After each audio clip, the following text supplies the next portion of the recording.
That's what President Biden is expected to say in his first address to a joint session of Congress. Excerpts were released a short time ago. He's expected to say we're turning peril into possibility, crisis into opportunity. In the speech, he's expected to outline a spending package he calls the American Families Plan. The wealthiest Americans would pay higher taxes under the American Families Plan, a $1.8 trillion proposal designed to cover the costs of community college, preschool, and family and medical leave. The earners in the highest tax bracket would pay 39.6% of their yearly income in taxes, up from 37%. For those making more than $1 million, capital gains taxes would rise from 20% to 39.6%. The White House says families that make less than $400,000 a year will not see a tax increase and that the plan would pay for itself in 15 years.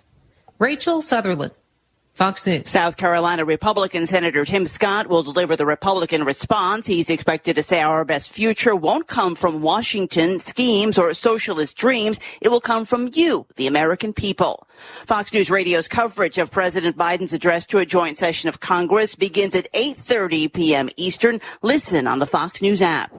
Rudy Giuliani's son Andrew is speaking out after his father's New York City apartment was raided by federal agents this morning. The one-time lawyer of former President Trump has been under investigation for several years for his dealings in Ukraine. Anybody, any American, whether you're red or blue, should be extremely disturbed by what happened here today, by the continued politicization of the Justice Department. This is disgusting. Multiple electronic devices were seized by the feds. Another search warrant was served on a phone belonging to a former federal prosecutor and close ally of Giuliani and Trump. America is listening to Fox News. If you're a business owner, you don't need us to tell you that running a business is tough. Don't let QuickBooks and spreadsheets slow you down anymore. Now is the time to upgrade to NetSuite by Oracle, the world's #1 cloud business system. NetSuite gives you visibility and control over your financials, HR, inventory, e-commerce, and more. Join the over 24,000 companies using NetSuite right now. Schedule your free product tour right now at netsuite.com/Fox. netsuite.com/Fox. A warning from a top military leader about China's military ambitions. Speaking at a virtual event at the McCain Institute, the chairman of the Joint Chiefs of Staff, Army General Mark Milley, warned China wants to dominate the U.S. military in the coming decades. They are not our superior, so want to make that clear right now. But their goal is to be superior to the United States military at some time in the future, maybe the mid-30s, perhaps into the 40s, and for sure no later than mid-century. In fact, they've laid out 2049 as their objective to do that in what they call the China Dream. Milley called China the greatest national security threat facing the U.S. At the Pentagon, Lucas Tomlinson, Fox News. A major cruise line is getting ready to begin sailing again, just not in the U.S. Norwegian Cruise Lines is still waiting for feedback from the CDC on its proposal to restart its sailings in the U.S. after July 4th, but it's making plans for other countries. Norwegian says its Oceania cruises will resume sailings to Scandinavia and Western Europe in August. Its Norwegian Cruise Line will restart in the Mediterranean in September, and its Regent Seven Seas cruises will resume sailing from the UK in September. Norwegian is hoping that requiring vaccination of all guests and crew will convince the CDC that it can also sail from the U.S. Ginny Coselda, Fox News. A town in Virginia is the lucky test site for drone. Does this ever happen to you? Moments after you're introduced to someone, you forget his or her name. It's a common faux pas you'll want to avoid, especially if you're a job seeker. And even if you're not, here's a tip. As you are being introduced, and while you're still shaking hands, smiling, and making eye contact, say the person's name aloud. Not only does that make a deposit in your memory bank, it acknowledges the other person. And that is more than a nuance, as is maintaining eye contact. With money and attention so scarce now, effective communication skills have never been more important. Cutting through the clutter rather than blending into the blah, blah, blah will help you connect better no matter what the conversation. For more tips, hit survivalspeech.com. I'm Holland Cook. Scientology minister Frank D. Linehan was arrested this morning on 471 charges of molesting thetans. The popular 56-year-old minister was reportedly taken into custody after an investigation revealed this week that he sexually abused dozens of thetans in the past year, with many of the ancient alien spirits being as young as 65 million years old. Church members left these thetans alone with someone they trusted, and Mr. Linehan clearly violated that trust. According to police reports, the abuse continued as recently as last week when Linehan forced a 70-million-year-old alien spirit to perform oral sex during a level OT2 solo auditing session. Since the allegations against Linehan surfaced, more and more church members have come forward about thetan abuse. Despite the church's efforts to recover from the incident, the scandal may alienate a whole generation of Scientologists. I don't see how they can expect anyone to continue moving up the bridge to total freedom and achieve clear after this. This is the Onion News Network.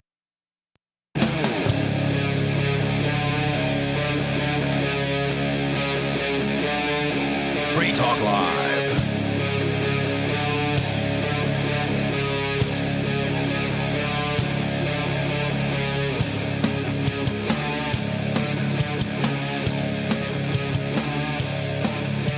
It is Free Talk Live. Ladies' Night Edition, apparently. 603-283-6160. That's the call line. You can call in and talk about anything you want. 603-283-6160. With you in the studio tonight, it's Aria, Angie, and Bonnie. And as usual for Wednesdays, I have absolutely nothing in the way of show prep. Like, even under the best of circumstances, my ability to access show prep is pretty limited.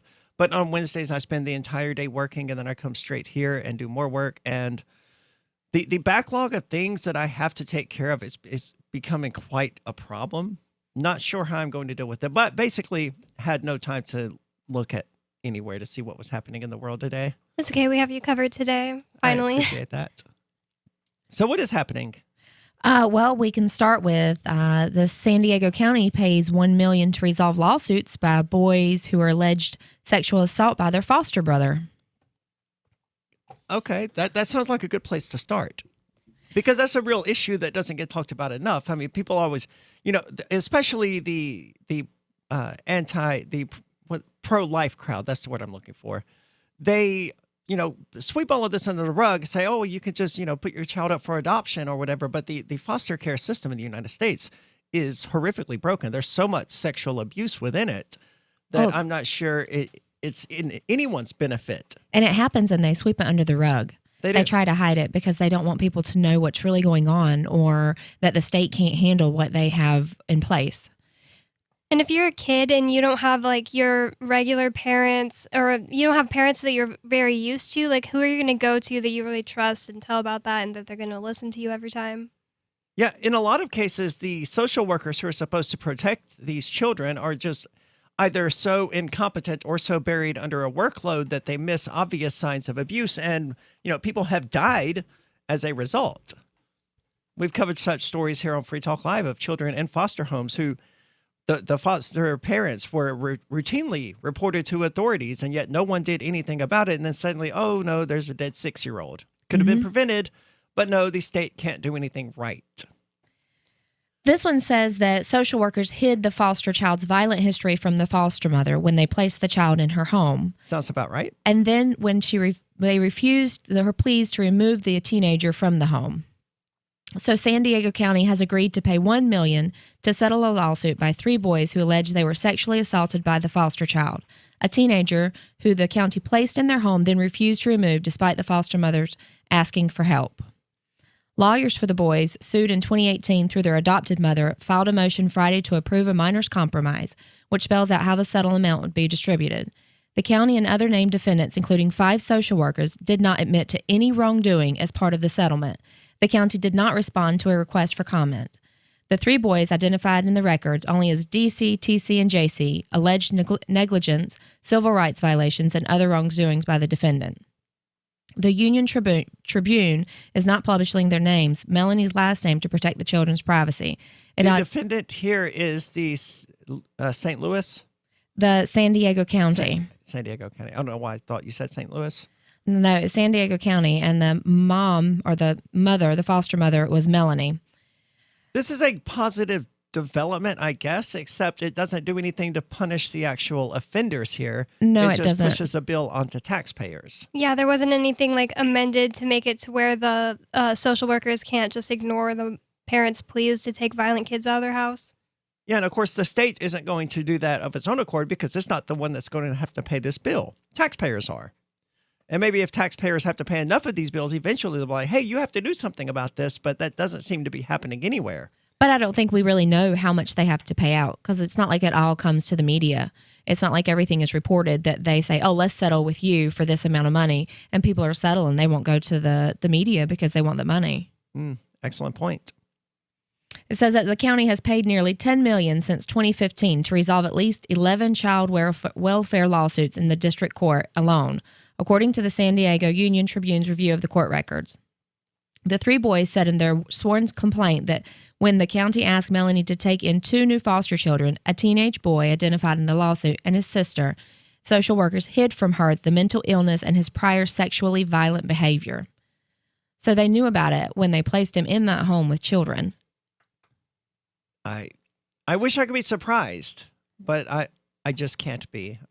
Based on just everything I've heard about the foster system in the United States, I mean, this sounds pretty par for the course for them.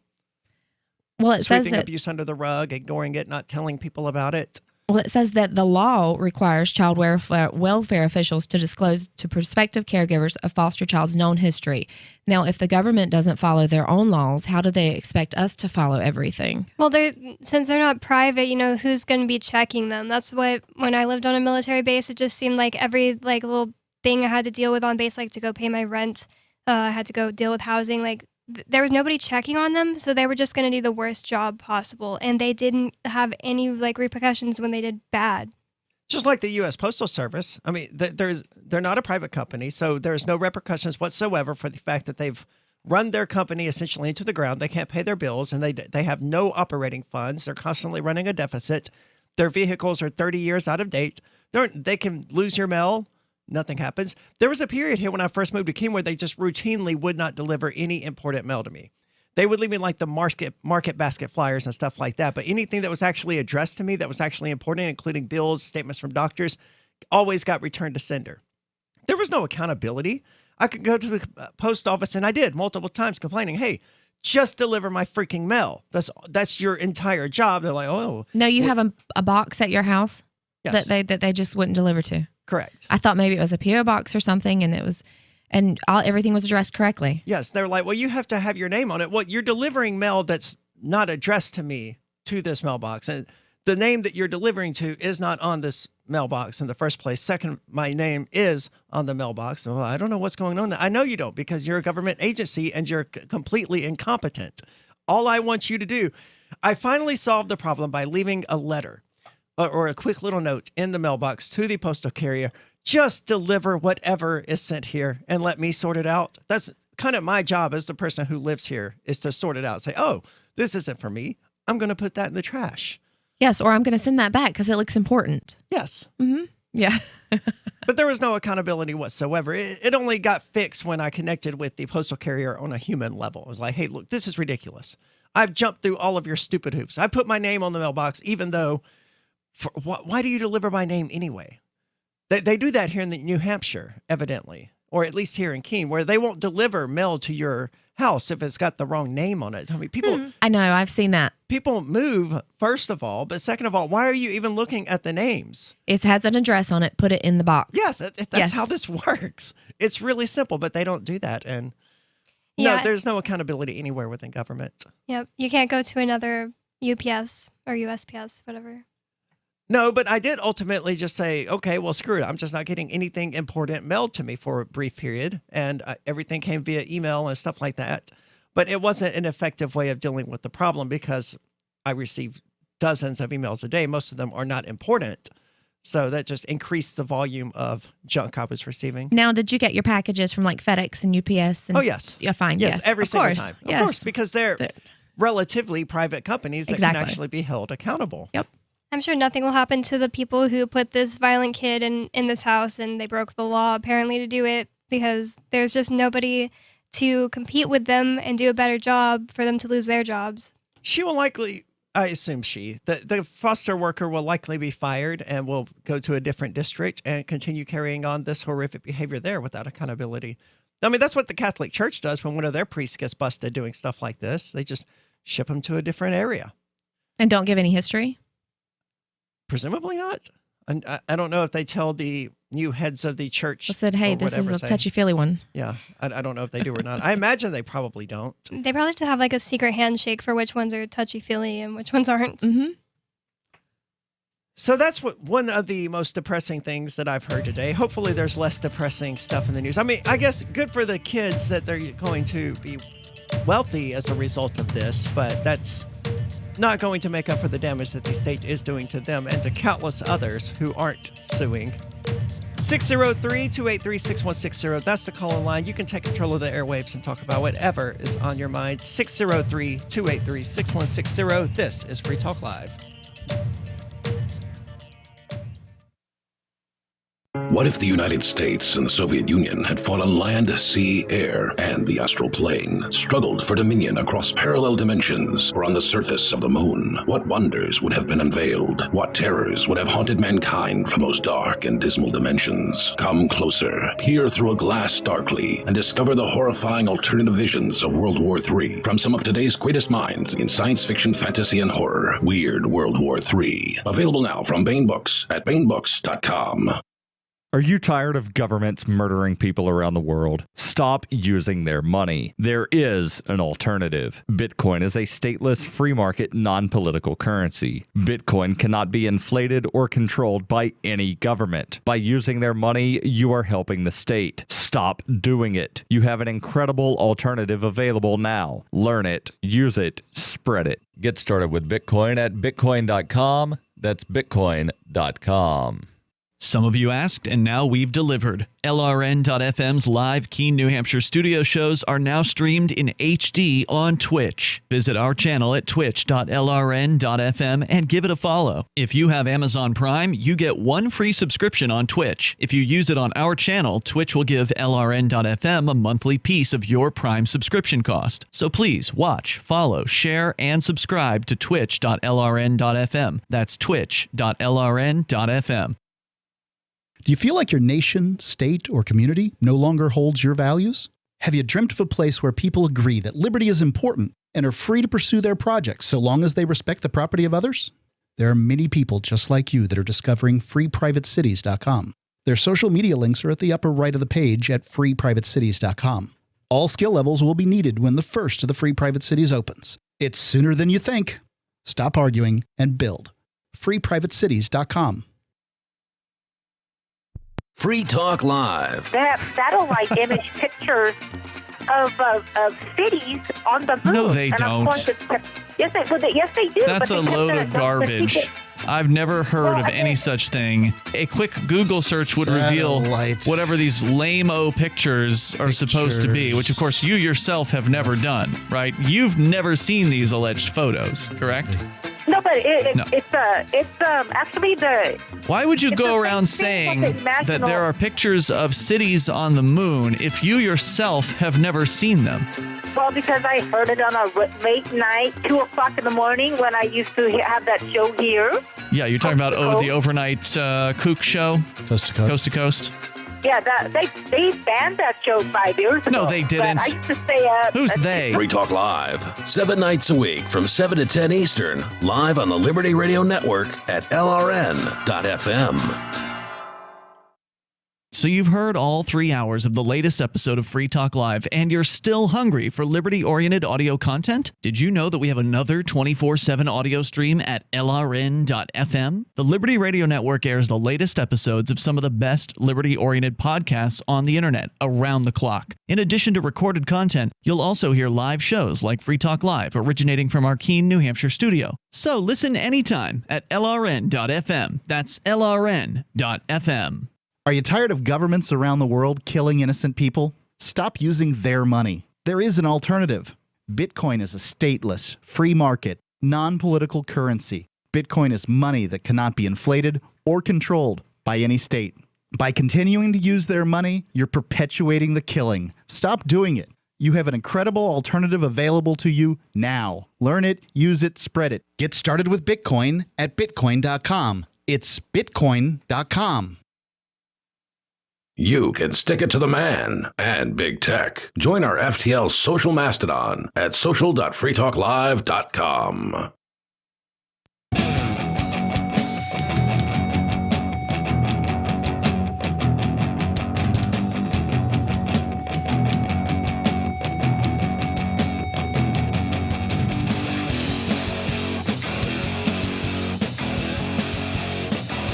It's Free Talk Live, talk radio you control, 603-283-6160. You can talk about whatever you want. It's actually She Talk Live tonight, because with you in the studio tonight, it's Aria, Angie, and Bonnie. And we're on the video streams where you'll notice some changes. One of the changes I wanted to make was replacing the Free Talk Live banner down there to say She Talk Live just for Wednesday nights. And I started doing it, but I couldn't find the graphic that was used to do that originally, so I'm going to have to just replicate that and make it She Talk Live, because I think that'd be funny. That would be great. Funny. I thought you were talking about this, so I was like, you can do anything on a computer. Yeah, but you have to.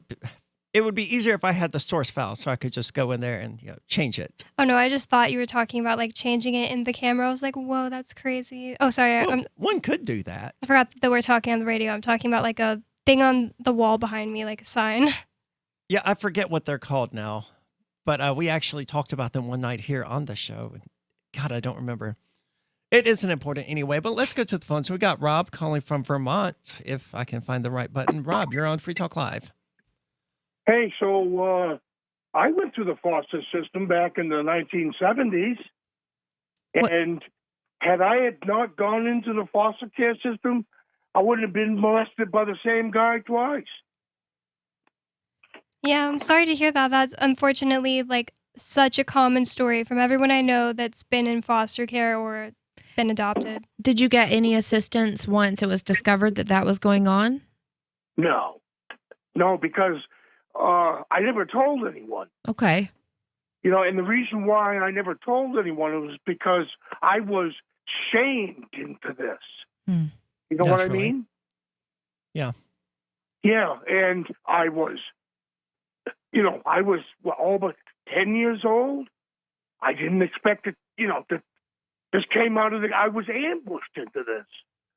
And sounds horrifying. Changes you as a person, and it's a really horrible experience. And the only way they say that you can get past this is to forgive the perpetrator. And I really have a hard time with that. I can imagine you do, even now, all of these years later. I certainly would say the only way for you to get past it is to forgive the perpetrator. But,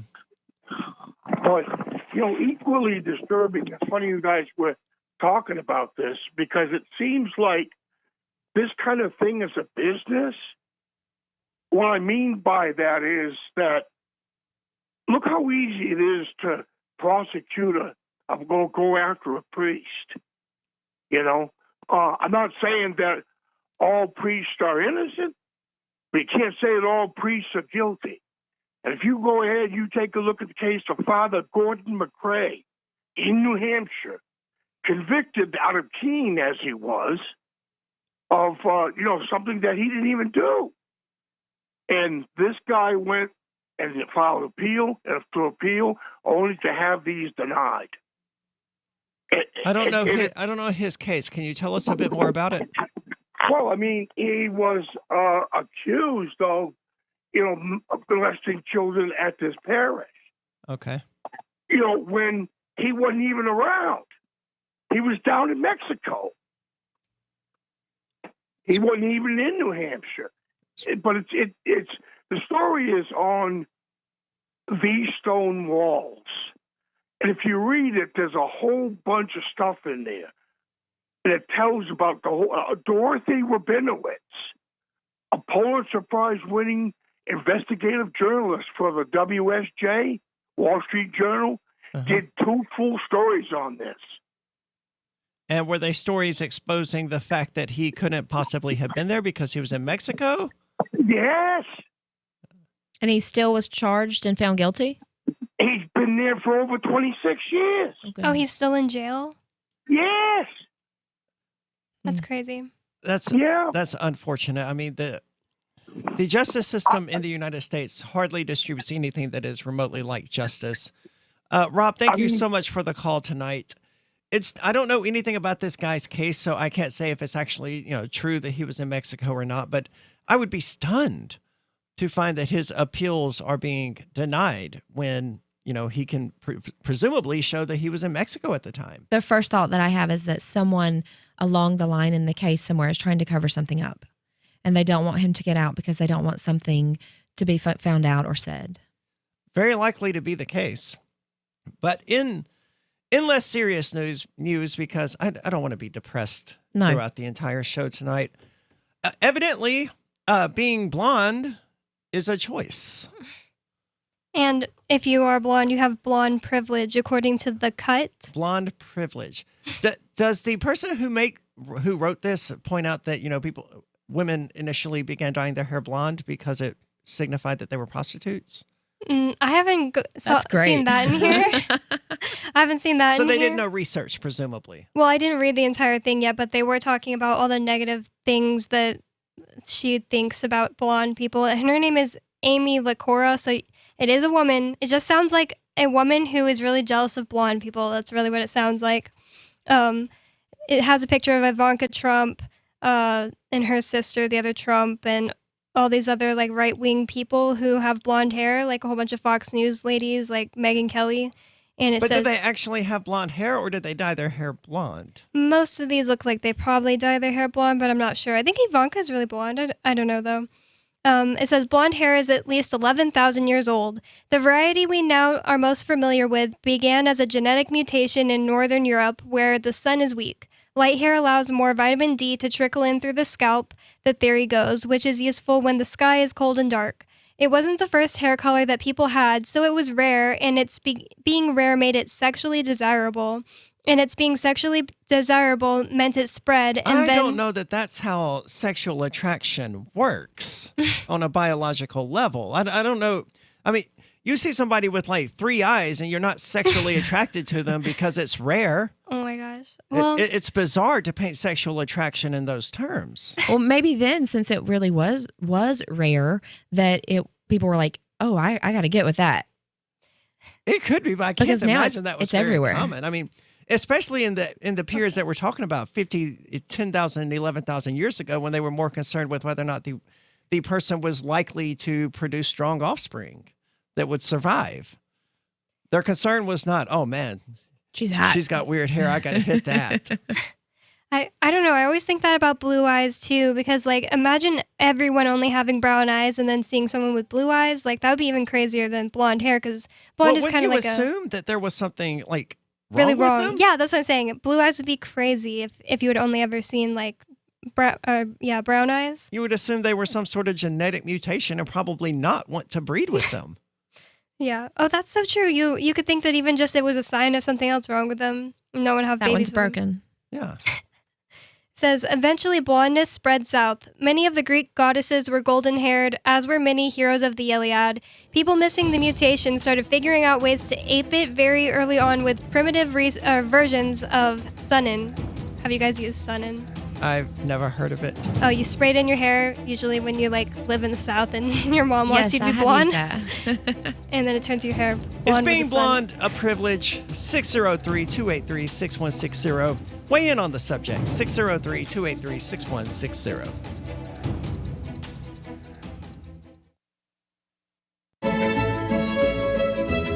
Carl Watner, longtime proponent of a voluntary society, died last December. You may have seen his articles published on his website, voluntarist.com, in his newsletter, The Voluntarist, the Mises Institute, or elsewhere over the last 40 years. His newest book, I Must Speak Out, Volume 2, The Best of the Voluntarist, is now available via Liberty Under Attack Publications. This 430-page second volume spans the years of 2000 through 2020 and includes articles by Carl Watner, Hans Hermann Hoppe, Carl Hess, Benjamin Tucker, George H. Smith, Lysander Spooner, Pete Eyre, Joyce Brand, and many others. I Must Speak Out is for the newly initiated, the veteran voluntarist, or anywhere in between. Buy the book now at libertyunderattack.com/voluntarist. For more great content on building a voluntary society and for Carl's extensive archives, check out voluntarist.com.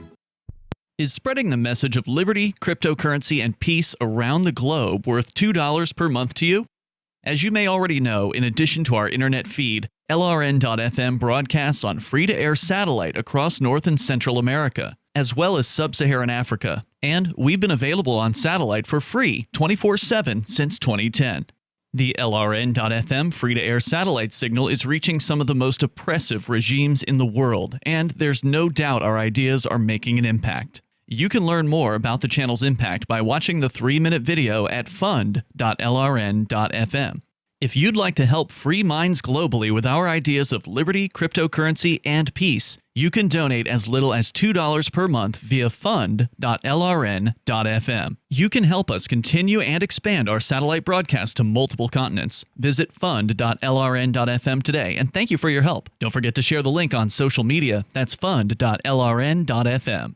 So you've signed the Shire Society Declaration and are planning your move to New Hampshire to be around more liberty-oriented people. Next, sign up for the Shire Society Forum at forum.shiresociety.com. There are a bunch of people there who are already in the Shire, and they want to meet you. If you're already in the Shire physically, you should also come by the forums. Remember, not everyone uses Facebook. New people are signing up for the Shire Society Forum every month, so drop in and say hello at forum.shiresociety.com.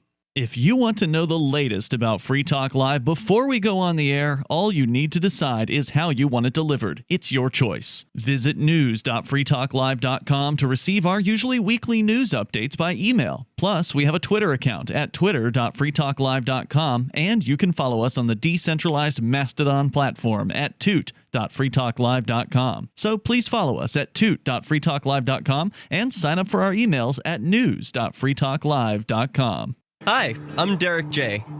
To me, an activist's calling is to actively work to advance a cause. The cause for which I work is personal freedom. I believe my life is best when I engage in voluntary interactions and self-government.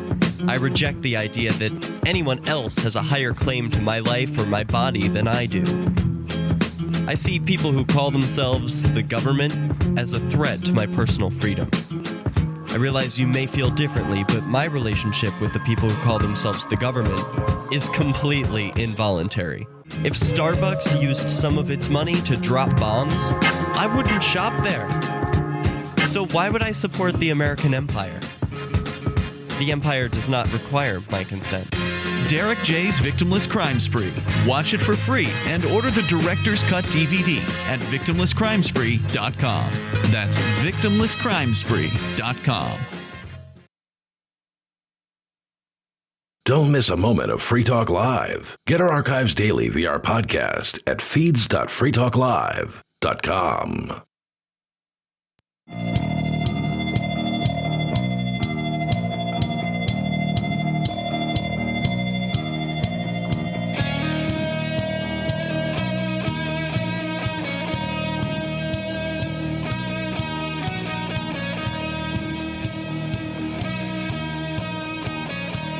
It is Free Talk Live, 603-283-6160. That's the call-in line. You can call in and talk about anything that you want. And you can join us. I at least will be there. I assume you're going to be there. I think we talked about this last week. And Bonnie, we're not sure about you. But you can join us June the 28th through July the 4th for Fork Fest 5 at Rogers Campground in the beautiful White Mountains of New Hampshire. It's the week after the Porcupine Freedom Festival, but Fork Fest is decentralized, which means there's no ticket cost and no one is in charge. All you have to do is reserve your camping site, RV site, or motel room with Rogers Campground for June the 28th through July the 4th, and there's no better place to celebrate Independence Day than around other freedom-loving activists in the Shire. So check out the unofficial website, forkfest.party. You can connect with other attendees there with the unofficial Telegram and the unofficial forum. Links to those are at forkfest.party. We hope to see you there. But let's go to the phones because we've got Bitcoin Gandhi calling from here in New Hampshire. You're on Free Talk Live. Namaste, and greetings to you all. I wish to ask, how much do you know about the true Mahatma and his Salt March of 1930? I know nothing about it. Me either. I know very little. He had like the textile protest, and they were also like taxing the salt that was going there. So he walked across the like continent, I guess, to other towns and got like a following after him. That is correct, and I intend to reenact this march, complete with civil disobedience of the most direct kind, across New Hampshire. What do you intend to do exactly? I intend to appear, well, first of all, I have sent a letter to the General Services Administration, to Mr. Cruz, informing him I intend to begin this march on May 9th, ending it at the Federal Building 24 days later, and violating federal speech restriction known as 102-74, distribution of handbills prohibited. Wow, I had no idea. Distribution of handbills prohibited? You may Google it if you do not believe me. No, it is I'm not legally allowed to Google things. 102-74.415 in its a federal imitable manner. What is a handbill? A handbill will be the grievances that I attempt to deliver to these officials, or at least to their building. Grievances I intend to collect during the march, which incidentally is intended to protest the attack against Free Talk Live by the central government on March 16th, a date which now lives in dishonor. Okay, that sounds like a great idea. Where are you going to begin your march? At outside the Mighty Moose March, which was targeted on at the beginning of the raid. This is in Eastern Keene. Yeah, right next door to me. So basically, I get to see you off and wish you well on your journey. Or if you wish, you may march with me. I wish I could. I've got responsibilities here that are keeping me tied up. But keep us posted on how this develops. It sounds like it's going to be interesting. And, good job on staying in character there through all of this. I'm still unclear on what a handbill actually is. Is that like even just like jury nullification bills? He said it was grievances that he would pick up along the way. So maybe complaints or issues that people may have with the government. I'll meet him at Mighty Moose Mart and hand him my grievances. That's a great idea. Maybe we could march with him through Keene. I'll march with him at some point. I'll have to drive there most likely and march for like a day and then get back in my car. Something. So we're talking about being blonde and whether or not it's a choice. Well, it definitely gives you privilege according to the cut. And that's the journal or website or whatever that's running this piece? Oh, yeah. The Cut is the website that runs this. Right now they're talking about how blonde hair started in like Northern Europe because there's less sun there. And then it started going down and people eventually in like Italy wanted blonde hair. And then it says it didn't take long for stereotypes besides sexiness to attach to the look. Marie Antoinette's friend Rosalie Duthe was a legendary courtesan with a habit of taking long pauses before she spoke. Oh, that's annoying. She was frequent. So like Barack Obama? Because that dude, when he speaks, I don't know if people listen, but he pauses like every 3 words.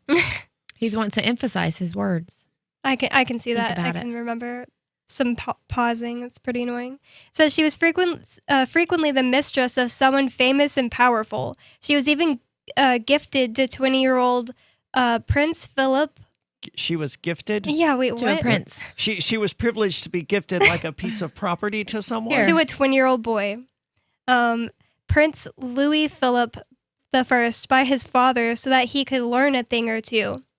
When a 1775 one-act play... This sounds like a So she was a prostitute. Production. She was gifted as a prostitute. Yep, that's what it sounds like. Oh, that learn a thing or two. Yes. Gotcha. Okay. For a couple nights. When a 1775 I thought she was supposed to like smack him or something. Okay. Yours makes a lot more sense than where my brain went with it. I thought at first when it said gifted, that meant they got married, but no, it was just so he could learn a thing or two.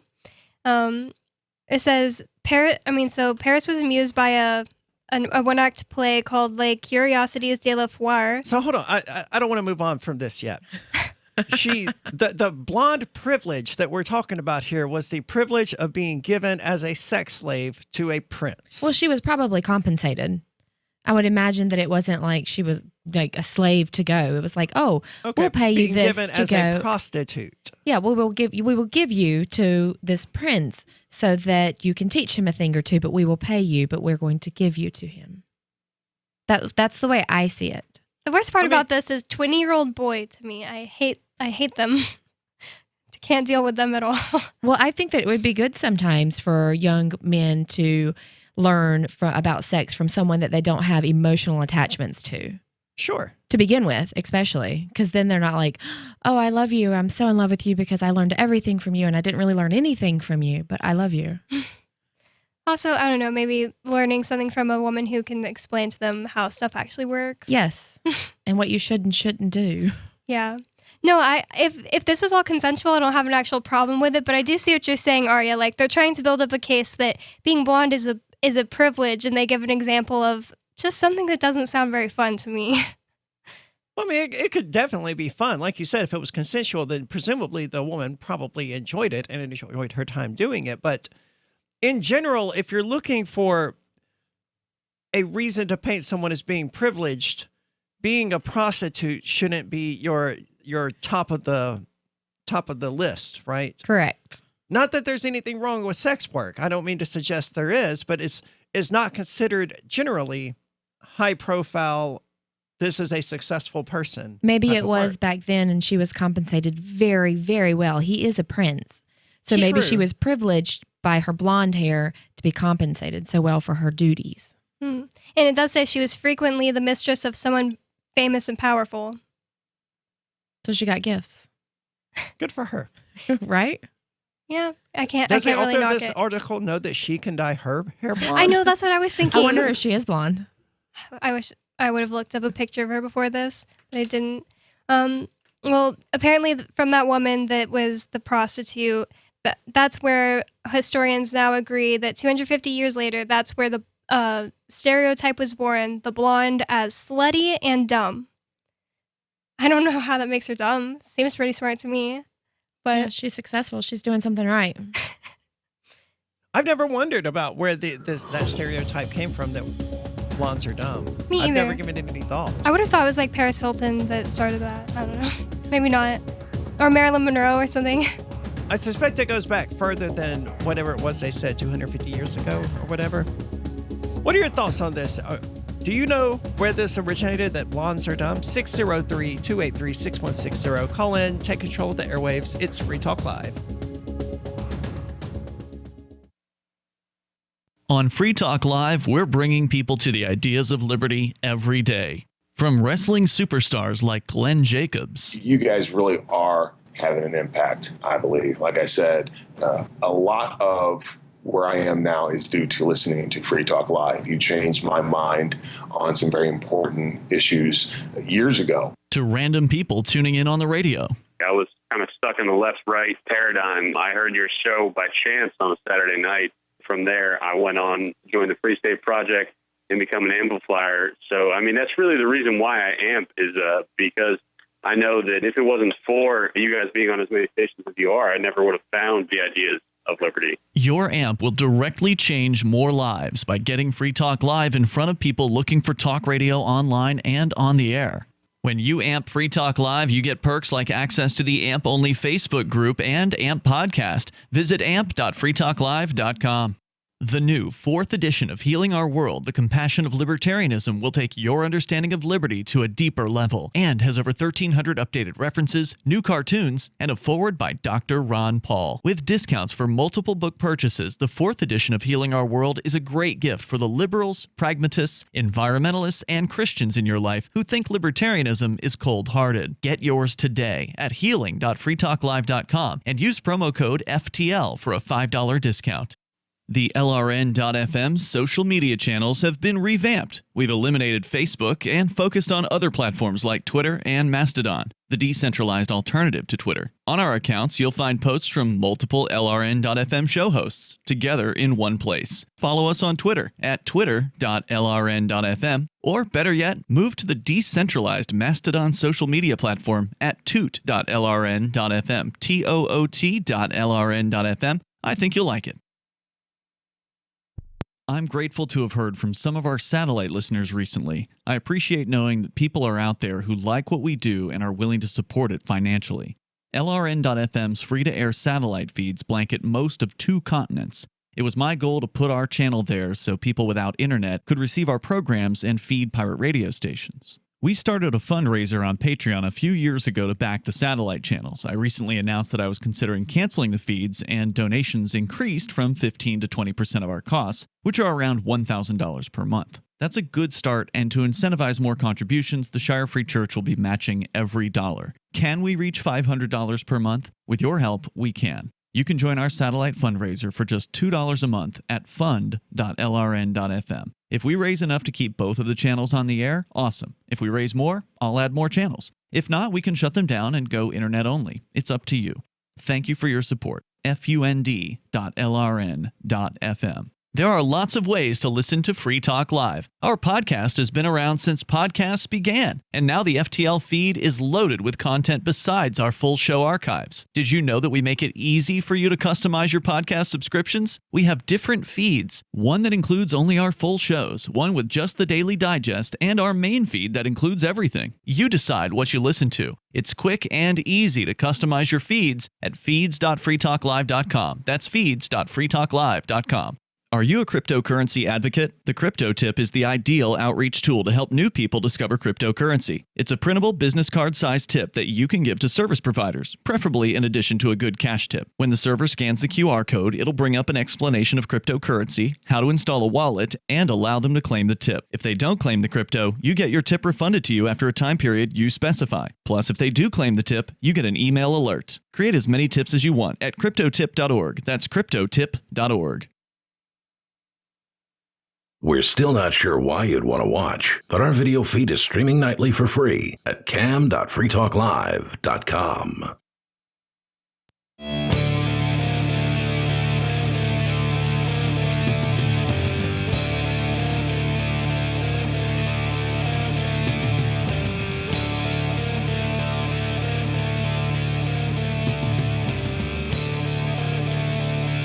Free Talk Live, 603-283-6160. That's the call-in line. You can take control of the airwaves, have your opinions heard on 200-plus radio stations. Actually, I don't know the exact number anymore. It was below 200. I think it's back above 200 now, but I don't track it that closely. Anyway, get your opinions out there, 603-283-6160. With you in the studio tonight, it's Aria. Angie. And Bonnie. And I have never had blonde hair. I'm naturally a brunette, obviously, as people have enjoyed pointing out in the last few days, because it's well past time for me to re-dye my hair. And I'm just, I don't have 4 hours out of my day to take to do that right now. I just don't. If it makes you feel better, I dyed my hair a couple weeks ago just because Stone walked up to me and said, "Is that a gray hair I see, Bonnie?" And yes, it was. I have lots of gray hair. Let me fix that. Yeah. But I've never had blonde hair. But Bonnie, you have, and yours is still mostly blonde. Yes, this is where I have not dyed my hair, Aria, so do not feel bad about that, okay? That is from not dyeing my hair. But that's still blonde to me. I don't know, maybe it's like the brown. the darkest. That's brunette. Darkest Well, brown. but it looks kind of blonde because there are lots of gray in there. Well, then that's a good thing to keep it mixing. Yep. I can tell you that having blonde hair, I have noticed a difference in the way that I've been treated and the attention that I've gotten from men, and the way that children sometimes look at you when they look up and you have blonde hair. Their eyes are very big and alive and bright. And then sometimes when you're a brunette, sometimes they are a little sheepish. Wow. You know, they're not as open and as friendly, I've noticed. But it's, my hair was brunette for a long time and I put it blonde again, I was like, oh, it's true. Blondes have more fun. And I really feel that that's the case. Wow, you're making me really jealous right now. I just dye my hair black because I have this super reddish, like golden tint to my normal medium brown hair. And it just, when I tried to be blonde, it was only for like a month and it was just so orange. I just couldn't get rid of the orange. Did you do it yourself? Yeah, I did it myself. I did mine myself for a lot of years, and so I would do like the Walmart thing. So I had like really blonde, and then I had like a lighter blonde, and then a lighter blonde. So it's like a rainbow orange thing because every time you would dye all of it, and so I went to the salon, and the very first time I got it dyed by someone professional, and I was like, I'm tired of like looking like a Walmart box. Can you please help me? And she was like, yep. And after that, I was like, oh, I'm not doing it again by myself. Mm. That's interesting. I assumed you were naturally black hair. I did too. Everybody says that, and I just think that it looks because like you're so pale. It makes sense. It looks like my hair color to me, and I don't want to have any other hair color, but I wish I could be blonde for like a month and then go back. I just don't want to bleach. What about a wig? I feel like that'd be so hard. I just think I'd be bad at that. You put the little netting on or whatever, and then just put that sucker on and be blonde for go with it. Yeah, I'll have then privilege for a month. You might like all kinds of hairstyles then. So for those just tuning in, we're talking about this article from thecut.com where blondes are just privileged prostitutes. And, it's very silly, but it's fun to discuss. So let's get back into it. Oh, wait, I have one question, Aria. You don't have to bleach your hair to get it red? I do. Oh, okay. That's why it takes so long. Yes. Yes, okay. I have to bleach it, then rinse all that out, and then let it dry. Because I was looking or at blow dry that. it. Yeah, and I was like, wow, that takes the color really well, but it makes sense. Yeah. It says Fox News and Donald Trump have given blonde hair a new chapter. Now blonde... Fox News certainly has. They are obsessed with blonde women. They really are. They know that people like to look at blondes. It's because blondes, like they were talking about, we see blondes and we go, yeah, I need to get in that. Right? That mutation, apparently. I don't know. They always say that blue eyes are a mutation too, and my immediate response is everything like... about every organism is ultimately a mutation. I know. That's what I was going to say. My first response is to get like insulted, like it's not a mutation. But then I'm like, I guess it kind of is, and everything would be. It is a mutation, but so is this opposable thumb here. Oh, yeah. So is the ability to rationalize. So are the ears. So everything about us is a mutation of some other organism that is very similar to us and that mutated from some other organism that was very similar to it, going all the way back to one-celled microorganisms. Yeah, it doesn't make sense that we would come from like fish monkeys and then have blue eyes, and that's like the only mutation in blonde hair, and that's like, oh, that's the mutation. You're right. I mean, there's countless mutations about each one of us individually that are going to either die out or progress into the species and propagate further. I think it's worded badly. I don't think we should characterize, evolution as just a series of mutations, because you're right. It does sound like an insult. You're a mutant has never been considered a nice thing to call someone, right? And that's how they're painting this. The author here is pointing at blondes and going, you people are mutants. That's messed up, man. Well, unless it's a choice, apparently. It says, now blonde is the color of the right, for whom whiteness has become a hallmark. Over the past decade or so, as inclusiveness became the hallmark of Obama-era liberals, the left found feminist icons in Rachel Maddow, Samantha Power, and Michelle Obama, who make no apologies for their failure to fit traditional ideals. But #MAGA, Fox News America, is a place where all the classic signifiers of privilege and wealth work on overdrive.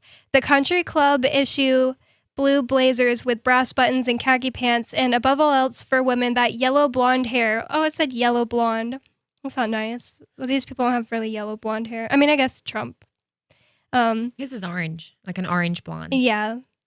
Their carefully tended hair, a dog whistle of whiteness. Wouldn't white skin be the biggest dog whistle of whiteness? I feel like I'm the least blonde here, and I'm the most dog whistle of white. It doesn't make any sense. It's not like people will look at Angie and be more prone to think she's white than girl. me. Yeah, I mean, we're all white. I presume it's because, as far as I know, only white people can have naturally blonde hair. Yeah, but how many people actually have naturally blonde hair when they get older? I mean, a lot of children start with blonde hair, and then as they turn 3, 4, or 5 years old, it starts to fade off and turn into a different color. Yeah, mine was initially blonde. Me too. I guess that's true. That probably is why it seems like there are more blondes than there are, because there's so many little kids that are blonde, and then they grow up and they're not blonde anymore. I wonder why that is. I do too, because a lot of my kids had, Shiloh didn't, but Mikey had blonde hair and blue eyes. And he was like this cute as a button. I'm not saying that he's not now, but like as he was growing up, he was blonde hair and he was just sweet and had like this southern little accent. That's cute. It says Fox News America. Oh yeah, I already read that part. It says, so it's a dog whistle of whiteness, an unspoken declaration of values, a wink wink to the power of racial privilege into the 1980s vibe that pervades a movement led by a man who still believes in the guilt of the Central Park Five. That's so specific. This person just has a vendetta against blonde people. Who is she talking about? Who is the man here that she's referring to? Trump, presumably? I think she's just trying to paint like the idea of like what blonde people are signifying by being blonde. Like if you're blonde, you're signifying to other people like I go to country clubs and I'm white. And that I believe the Central Park Five are guilty? That seems oddly specific. I don't know what the Central Park Five are. I don't know what they are either. It seems like she has to be referring to a specific person in this. It's talking about the blondes in Trump era, apparently. Even though this was written after Biden was elected, it's just like you forget everything about Biden being president and it's everything bad is Trump's fault still. Maybe her ex-husband's new wife or girlfriend is blonde. Ooh, I bet that's true. During that, well, yeah, they're still talking about the Trump era. It says, during that Republican preppy handbook era when Dynasty and Dallas were on TV, the type of conspicuous ostentation that would lead a real estate developer to sheathe his entire apartment in gold leaf was actually in vogue. Look at the movies. Jake's girlfriend... Hold on. What the hell did that author just write? That during the Trump administration, because of the shows Dynasty and Dallas... the type of conspicuous ostentation that would lead a real estate developer to sheathe his entire apartment in gold leaf was actually in vogue. He's trying to say, like, people are living all of a sudden like we're in, like, The Wolf of Wall Street and being blonde. And okay, I'm glad that you clarified that because I did not get that from that I still don't get what the hell he's talking about. I'm aware of a show called Dallas. But I thought that was a long time ago. I don't know. I don't keep up with like television shows, even worse than I keep up with movies, which is not very much. The author's better when they're not puffing their piece out like that. Mm-hmm. I mean, when they're just talking about how horrible being blonde is and how they're racist or whatever, that's when the author's better. Well, I'm just going to skip the Trump era thing because it's truly hard to understand what they're talking about. She says, since only about 2% of the world has naturally blonde hair, being blonde is a choice. And the means used to get there can be very easy to read. Well, it's not a choice for... Well, I mean, it would be a choice for the 2% of the population. They could certainly dye their hair another color. Yeah, that's true. But anyone can dye their hair pretty much any color they want. Yep. And any brunette is making a choice to be a brunette too. Yeah. And not 603-283-6160. Weigh in on whatever you want. 603-283-6160.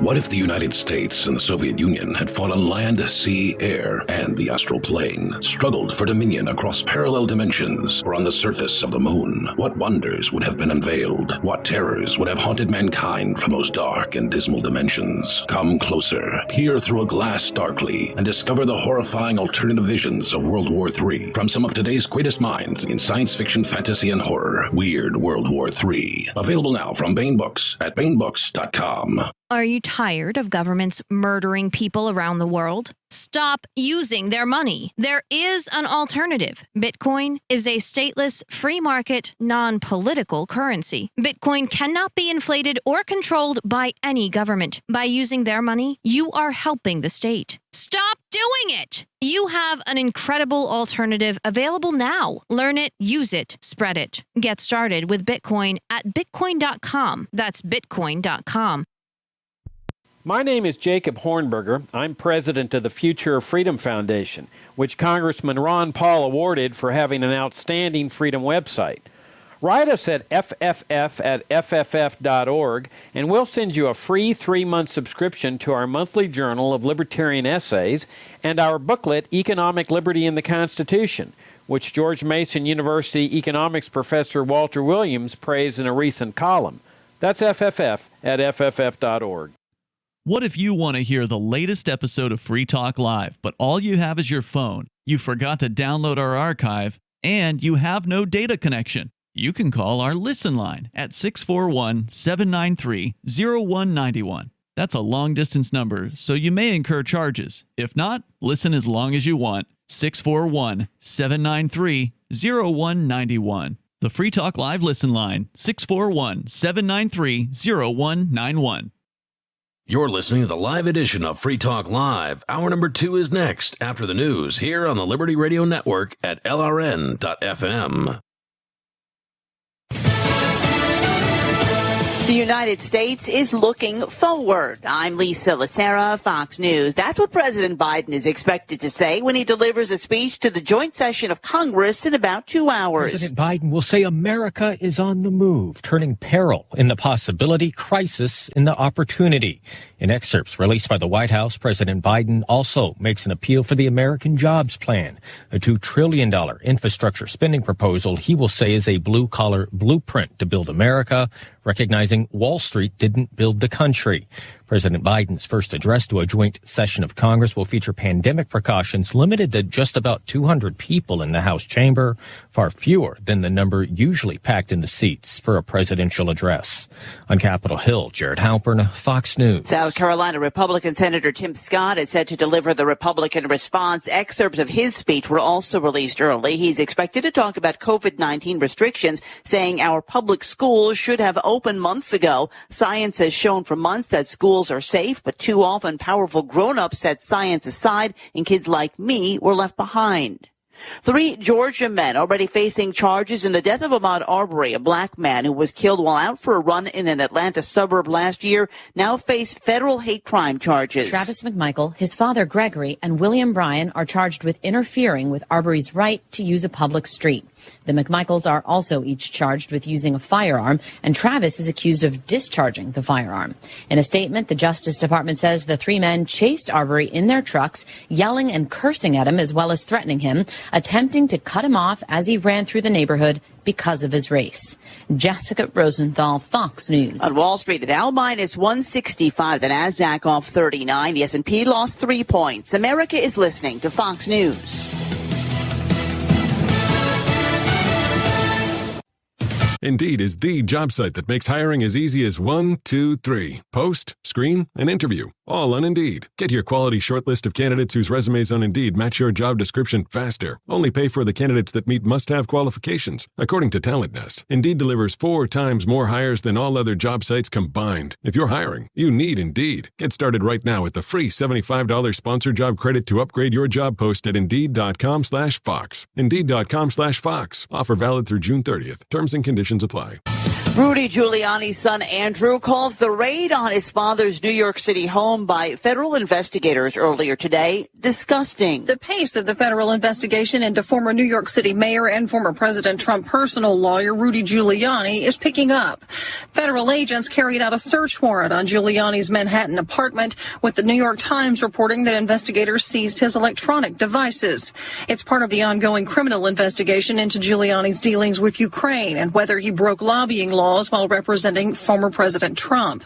During the Trump administration, the Justice Department had blocked the warrant the U.S. Attorney's Office in Manhattan had wanted, but that was lifted under the Biden administration. In New York City, Tanya J. Powers, Fox News. The federal government will pay nearly $44 million to settle claims made 16 years ago that it discriminated against hundreds of older workers by outsourcing their jobs. Lawyers for the former FAA workers say the jobs were outsourced because many of the employees were over 40 and were or soon would be able to retire with full federal benefits.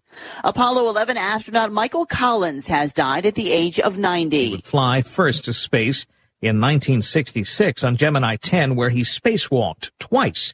He told NASA TV, "The spacewalks of Project Gemini were needed to prove that everything would be okay on the surface of the moon." And then he was assigned to Apollo 11, which in 69 would bring the first humans to the lunar surface. The Free State Project has reached its goal of 20,000 liberty lovers who've pledged to move to New Hampshire and get active to achieve liberty in our lifetime.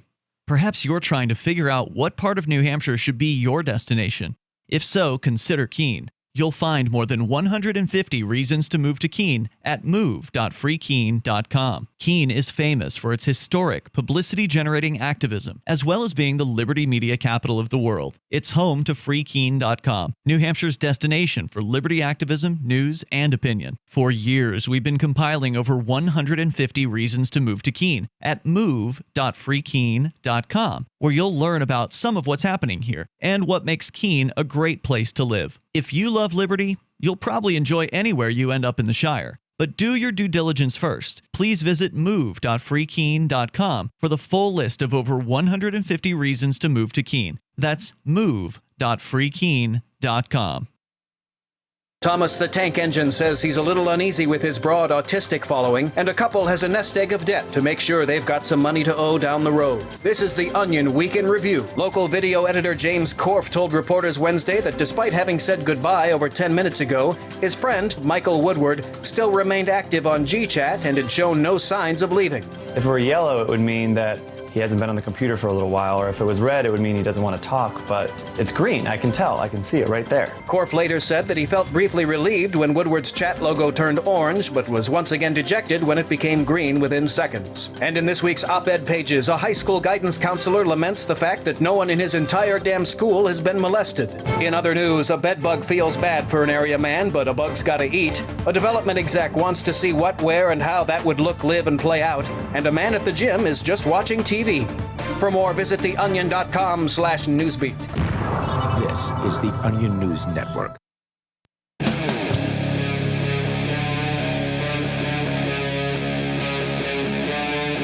Free Talk Live.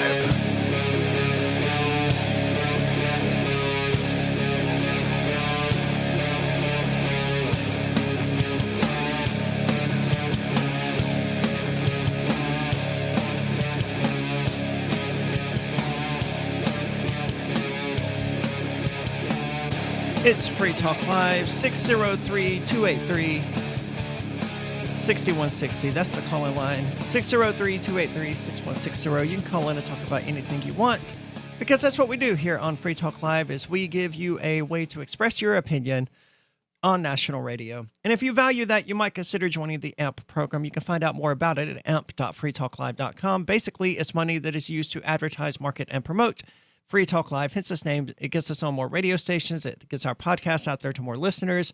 And it hopefully gets our video streams out there to more viewers. So CleoCat here has decided they like the show and they want to help us, reach a larger audience. And they're contributing $10 per month as a gold member. We don't ask that. We just ask $5 per month to get into the AMP program. So check it out, amp.freetalklive.com. Let's go to the phone. So we've got Antonio calling. Antonio, you're on Free Talk Live. Hey guys, I just wanted to help you clarify a little bit with that the blonde-headed article you were reading. Okay. So whenever I'm pretty sure whenever they were talking about the Central Park 5, a lot back in the 90s, Donald Trump was actually one of the big part of them that he put billboards up in New York City talking about convince the Central Park 5, even though 20 years later they were all released on DNA evidence. And he also has an apartment covered in gold leaf in New York City. So I'm pretty sure that that writer was just on a tangent about Trump being blonde, I guess. Okay, that seems about right. Now, who are these Central Park 5? This is not something I'm familiar with. Yeah, of course. So the Central Park 5, now, if I have any inaccuracies, forgive me, but it was 5 black young men, I think school age, that were all convicted of beating and raping a white woman who was jogging through Central Park. And then I think recently, within the last 5 years, if I'm not mistaken, where their sentence was appealed and they were given a verdict of $44 million from the state of New York because DNA evidence proved them not guilty. Wow. And how long were they in prison? I'm thinking 25, 30 years, something Wow. like that. The majority of their lives. There is no amount of money that could give them what they lost. No, yeah, and a lot of people. That's. I remember whenever Donald Trump first started running for office, everybody was like, because even after the court system let these guys go and awarded them $44 freaking million, he was still, no, they did it. those boys beat and raped that woman, blah, blah, blah, even though, DNA evidence pointed that it was a Caucasian man that Trump said that? raped the lady. Trump was still saying that? I Wow. mean, yeah, I know after they were released, he still was firm on his belief of them doing it. However, he is the type of man to never say he was wrong, which, take that as you will. Wow, that's so messed up. I never heard of that. Thank you so much for the clarifications, Antonio. I had never heard of it either, and I'm not surprised at Donald Trump. You're absolutely right. He is the type of person who is unable to admit when he's wrong, even if he's clearly wrong. So what we're talking about here is an article from this horrific-looking woman from the cut. Bonnie actually looked up pictures of her, and I could see why this particular person has a vendetta against attractive people in general. I can just see in her face that she's never been called like slutty and dumb, and then she's jealous of that. That's a weird thing to be jealous of. But let's get back into the article because she's got some, let's call them interesting insights. So she says, since about only 2% of the world has naturally blonde hair, being blonde is a choice, and the means used to get there can be very easy to read, as can the choice of which sort of blonde precisely one wishes to be. My best friend, he is always getting his hair like almost white blonde. Like I've never seen anybody else with like the whiteness of blonde that he gets, and he's always like bragging about the place he goes in Austin, but he's not racist, and he's not, I don't know. Like I wouldn't say anything that this lady's saying. Is he a member of a him. country club? No. Nope. I don't think anyone could definitively make an argument that someone is racist because they choose to dye their hair blonde. I mean, that's just a personal choice. I don't see how a person's hair color could possibly link to whether or not they're racist. And what about the African Americans who have blonde hair? Because they dye their hair blonde sometimes, or they get weave that's blonde, or they get dreads that are blonde, or... She's not making very good. It just sounds like she's mad. When I clicked on one of the pictures of her face, a thing popped up that said it's apparently a rule in journalism that women, the biggest stance they'll take if they're a journalist will be one that will be trying to argue that they some kind of feature that they have should be considered attractive in society. So apparently, can you rephrase that? I didn't follow. Journalists who are women, it's apparently like a joke that the biggest stance they'll take in their career will be something about making a part about them. Like say if I wanted black hair to be more attractive and I was a journalist and I was always writing like people need to make black hair more attractive. Apparently that's like a trope of female journalists, and that's what she's following. Well, we can assume that's what she's following, but she's ultimately just uttering nonsense. And she keeps trying to compare blonde hair to right-wingers, but when we were on the break, I was thinking about it, and like Hillary Clinton has very like iconically blonde hair. She always has. I thought she was a brunette for some reason. I did too, but I thought she was gray now. Yeah. Oh, am I wrong? So maybe it's just like white hair. Oh man, in my memory, it's like blonde. Yeah, I I'm pretty guess sure I'm wrong. she's a brunette. Oh really? That's crazy. So maybe it's not white hair. Well, I mean, it's probably white now. Okay, so I am right.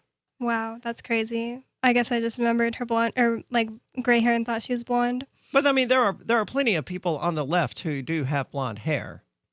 Because there's plenty of people of any race or any side of the political aisle or whatever that want to be blonde. It's just a silly thing in general. She's saying that the different types of blondes means different things too. She said for every Carolyn Bessette Kennedy with expensive buttery chunks from the Brad John salon, there is somewhere out there a Kendra Wilkinson. Do you guys know who she is? I don't know I don't understand anything that you just said. Did you? I think Okay. so. She's saying for every like one that there's like a classy blonde, there's a Kendra Wilkinson who's like a Playboy bunny. What's wrong with that? And she did very well for herself as well. Yeah, I mean, these people don't have bad lives. Isn't she a leftist? Why is she demonizing sex work like this? Because she is mad because she has brown hair. She can't be a Playboy bunny because it's not because her hair isn't blonde, lady. I've seen pictures of you. You could dye your hair blonde. It's not going to help. Oh. Yeah, that's pretty true. It says the class implications are almost embarrassingly easy to spot. The alt blonde common on Fox News is a specific look. It's layered in yellow and never too long. It's controlled and polished and always in place. It is weird. They are true. media personalities, though. I mean, this is true for Rachel Maddow as well. Her hair is always perfect. Oprah Winfrey's hair is always perfect when they're on the air doing their thing. Well, that's what they pay for. Yes, they have makeup artists and hair people that they pay to make sure that these things are taken care of. It is weird that Fox News has a very specific look that they go for, but that's ultimately. I worked for IT for a fitness company down in Mississippi back when I did IT work, and the owners very clearly had a certain type of woman to which they were attracted, and every single female employee there fit that stereotype. It's very easy to explain the similarities among the reporters at Fox News as, just Rupert Murdoch or whatever his name is, liking that look. I'll have to go and look because I haven't really paid attention to know that they look a certain way, but now I'll be like, oh, wait. They're almost indistinguishable. Okay. Have you seen the movie Bombshells? Mm-hmm. I thought that movie was so funny. Yeah, they're all blonde in there too. I've never seen Bombshells. It was about the guy, I always forget his name, but Roger Ailes being like a molester, and he was the top of Fox News, and it has someone playing Megyn Kelly. It's really funny. Sounds fun. Well, it sounds kind of disturbing, but 603-283-6160. More coming up. It's Free Talk Live.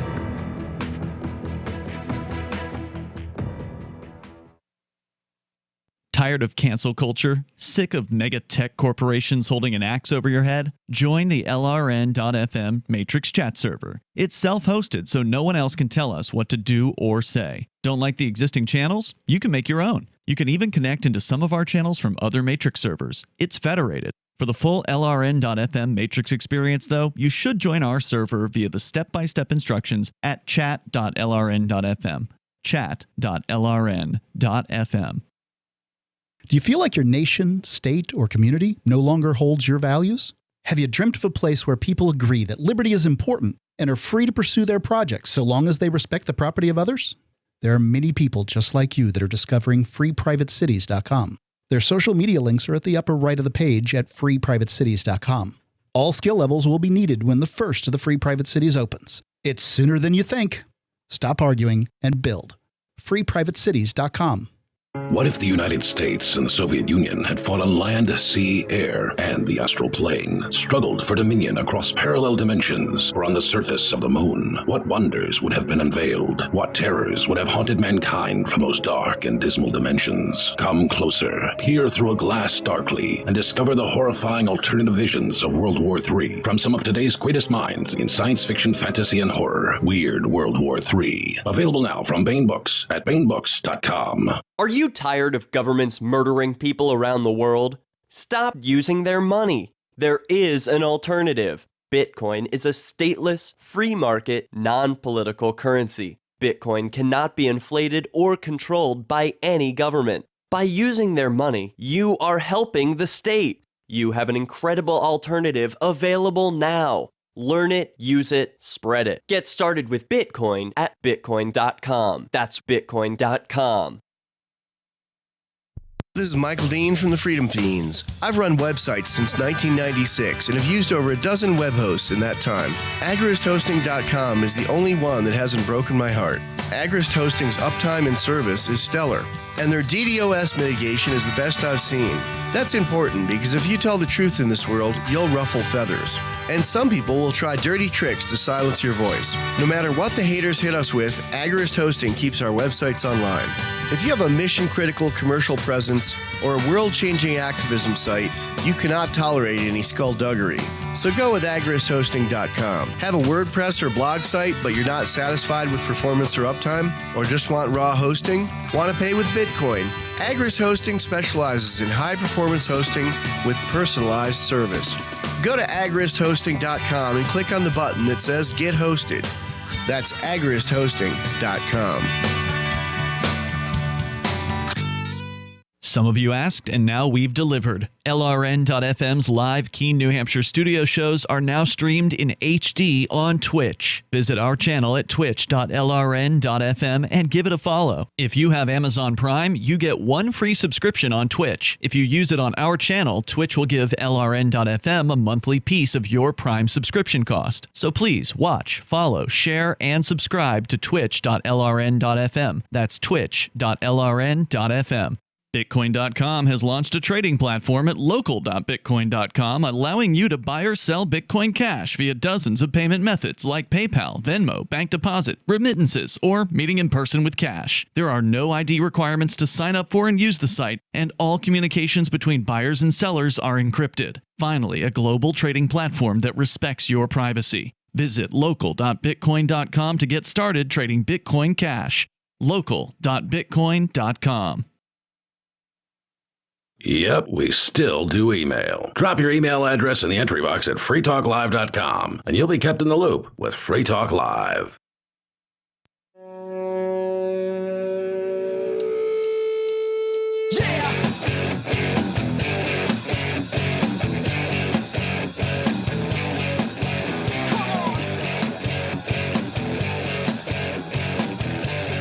It's Free Talk Live. Take control of the airwaves. Talk about whatever you want. 603-283-6160. If you're watching on video, you'll notice a minor change up in the upper right corner where it now lists freethecrypto6.com on the video streams, replacing whatever was there. I don't remember now because I did it at like 4:30 this morning. I don't remember exactly what I replaced. I think it was the Matrix server, actually. You really don't like sleep.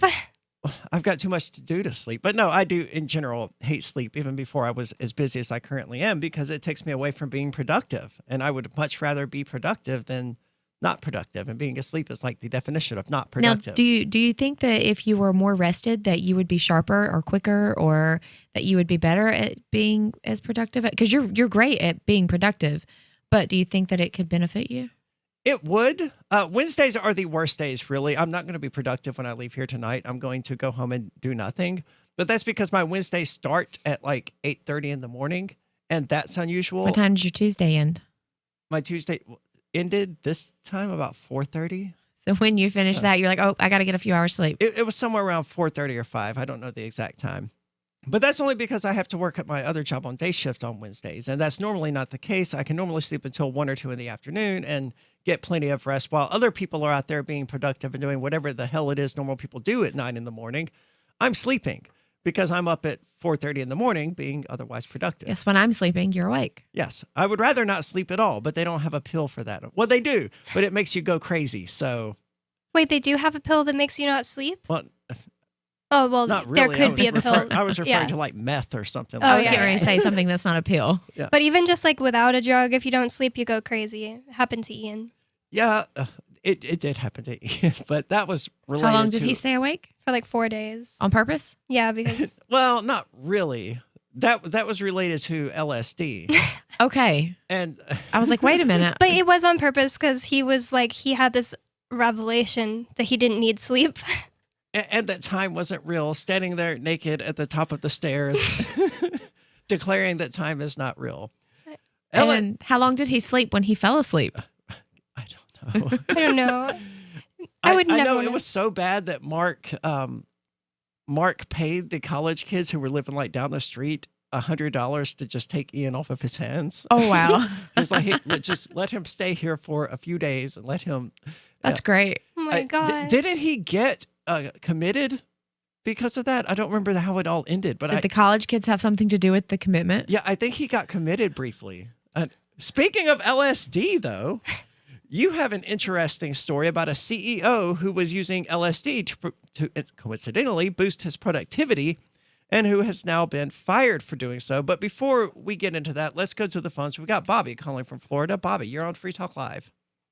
Yes, I wanted to mention that brunette, blonde, red, all y'all look wonderful. And so I just wanted to mention that first. And then I wanted to get on the topic of the libertarian way. We had the Dwayne Wright shooting, and that's the one where the officer tased was supposed to tase the guy and actually shot him. Right. And I've heard a lot of like media and like different podcasts and different places they were talking about, oh, it's the libertarian dream to abolish the police and, you know, defund them and all this and that. And I know that. Are you moving away from your phone as you're speaking, or? No, I'm right up next to it, but on the side of your end, it sounds like there's like a little like a electronical sound. Yes, there is. Don't get me started on that stupid ghost noise. I've been tracing it down for the better part of 2 weeks and have not isolated it yet. But the volume going up and down, that's a new development. Let me let me get to the question. What do you guys, and if it was me or you, we would definitely be in jail for shooting somebody accidentally, and they don't. So what do we do in these cases, and what's the libertarian way to take care of this? And that was the question.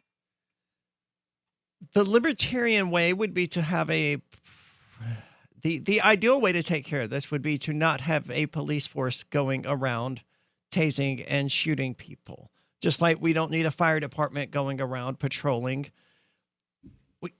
A police department, whether they're private or public, would be better served if they only responded to actual reported crimes. I don't know how this story originated. I don't know if this was a traffic stop or what. Do you happen to know, Bobby? Yeah, he was out and he had a warrant for him, and so they found his car and they pulled him over, and then he got out of the car, and then I guess he was resisting arrest and was trying to get back in the car, and then that's when she had a Glock in her hand the whole time, though, and then she never even pulled her taser, and said taser, and then shot the guy as he was, standing by the door of his car.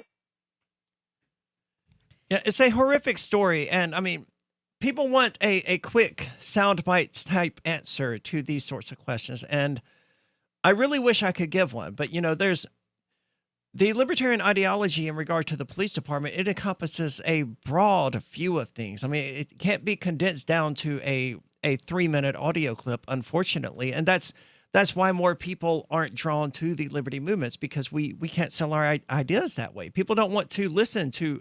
They don't want to read a 400-page book about how a society could function without the state controlling a police force. They want to hear, a politician stand there and tell them, oh, cops are bad, but we're going to implement this policy and we're going to give them more money and diversity training and it's going to solve everything, right?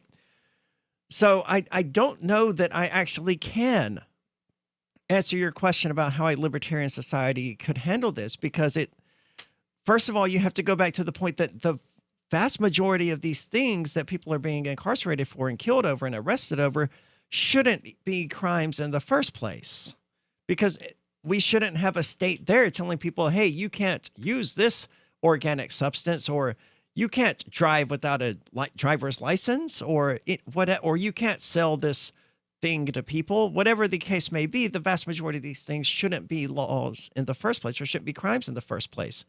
So police shouldn't be harassing people for doing those things, and yet they are. So you can't just start at, oh, well, what would a libertarian cop have done? Or, however you phrase the question, you have to trace it all the way back. And by then, everyone's already tuned out because they didn't get that 10-second soundbite that they wanted. Yeah, I think that in a libertarian society, obviously there wouldn't be a government that had a police force over the entire United States or over an entire state. And because of that, they would have, more incentives if there were cops to not mess up as bad. So it just wouldn't happen every 3 times a week in America if America had, no government making a police force that has no accountability. It would be better in a libertarian society, but how exactly to portray that to people, I don't know, man. It's a complicated issue, and it's not going to be solved anytime soon, unfortunately, because a spiritual awakening, I hate to use the word spiritual, but some sort of awakening is necessary for people to realize that this boot on their neck that is the state is not necessary. It's just a parasite sucking their blood, and it's not bringing them any benefit, but it has convinced them that they need it in order to live. We have some good news. The indictments against Ross Ulbricht in the District of Maryland were dismissed with prejudice, meaning they can never be refiled. This is especially good because those indictments contain the only charge ever made that Ross engaged in murder for hire. This was a serious allegation that Ross Ulbricht denies. It was never prosecuted or ruled on by a jury, but was trumpeted by the federal government and the media as if it were proven fact. The Maryland court held these indictments for almost 5 years, poisoning Ross's case and leaving him under a cloud of unproven allegations. As explained in Ross's appeal to the Supreme Court, the fact that the judge used these allegations to give Ross a draconian sentence of double life without parole violated his Sixth Amendment right to a jury trial. Judges are required to issue sentences based on convictions decided by a jury, not unproven allegations never even charged at trial. Although this is a positive development, the dropped indictment will not set Ross free. Now, a presidential pardon is Ross's only hope of freedom. Sign the petition at freeross.org. freeross.org. Join liberty-minded voluntarists, anarchists, and libertarians from June 28th through July 4th for ForkFest 2021 at Rogers Campground in the beautiful White Mountains of New Hampshire. ForkFest happens the week after the Porcupine Freedom Festival, and ForkFest is decentralized, which means no one is in charge. That also means there's no ticket cost. Just reserve your camping, RV site, or motel room with Rogers Campground for June 28th through July 4th. Where better to celebrate Independence Day than around other freedom-loving activists in the Shire? You can relax and enjoy the camaraderie of like-minded people, or you can create whatever experience or event you'd like others to have.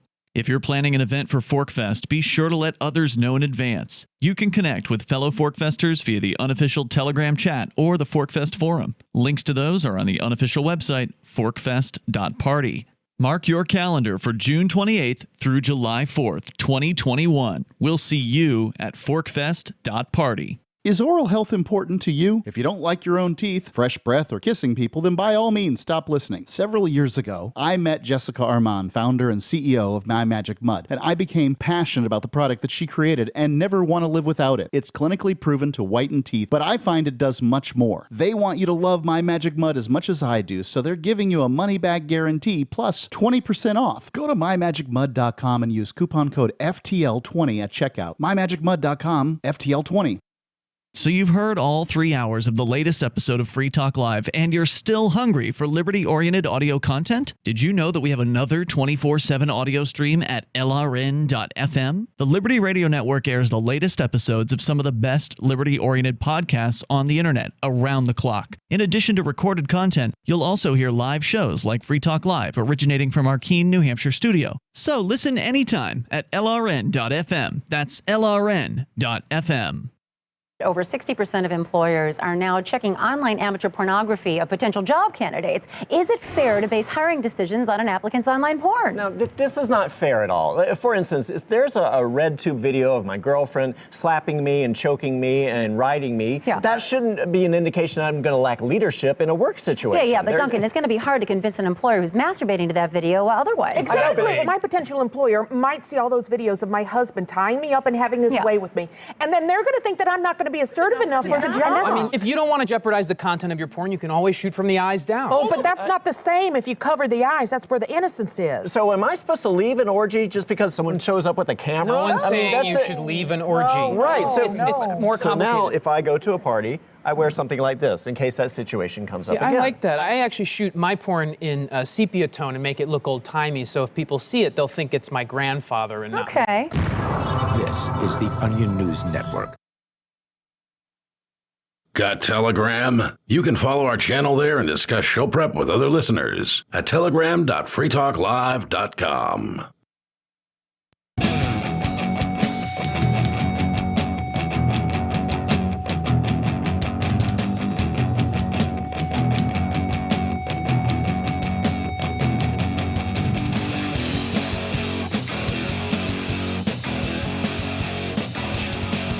It's Free Talk Live, 603-283-6160. That's the caller line. You can call in and take control of the airwaves, talk about whatever it is that's on your mind, 603-283-6160. And what's on my mind is LSD and shrooms and all of those other awesome spiritual drugs that help people become better people. Of course, I'm not allowed to do those at the moment. I'm okay with that. And I'm not allowed to do those because the FBI arrested me on March the 16th and gave me a long list of things I could and couldn't do. I mean, to be fair, the bail restrictions actually do not say I can't do drugs, but it would just be a bad idea. So I have no desire to at the moment. I think having a federal indictment hanging over your head is not the best time to eat a bunch of acid. No, it's not a good state of mind. Yeah. So even if I could, and even if I desired to, I would not do it simply because I'm smarter than that. But I've always been an advocate of doing these things to help grow as a person, to face one's own inner darkness, one's inner demons, to confront them and come out on the other side in a very Joseph Campbellian way, having slain the Minotaur within and moving on with your life, trying to make the world a better place. Have you ever had a guided trip? No. Me either. Me either. That's why I was wondering, because I've heard that they can be very meditative and very healing. Like, who guides you? Like like you pay for this, or? Well, like it was recommended that a Buddhist monk. Well, like we have a friend who is a Buddhist monk, but he wouldn't, like it wasn't something that he was interested in doing at the time, but he had taken people on guided trips in the past. I think it's big in some Native American cultures as well. Yeah, like peyote with your whole family. I have some friends in Utah that were Native, and they've done peyote with like their mom and their grandma and everybody in like a big tent. And some people would like pass out and have to leave. We had someone that came to visit that is associated with FTL that had done some things like that. And he said that he was very emotional and like he cried, and it was very peaceful for him. Yeah.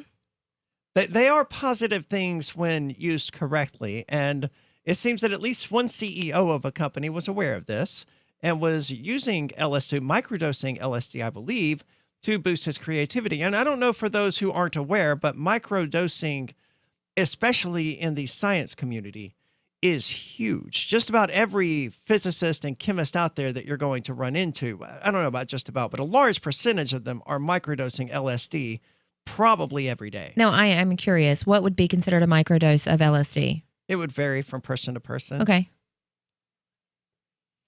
Well, they decided that Justin Zhu was fired as the CEO of a company he co-founded, Iterable, because he took LSD before a meeting in 2019.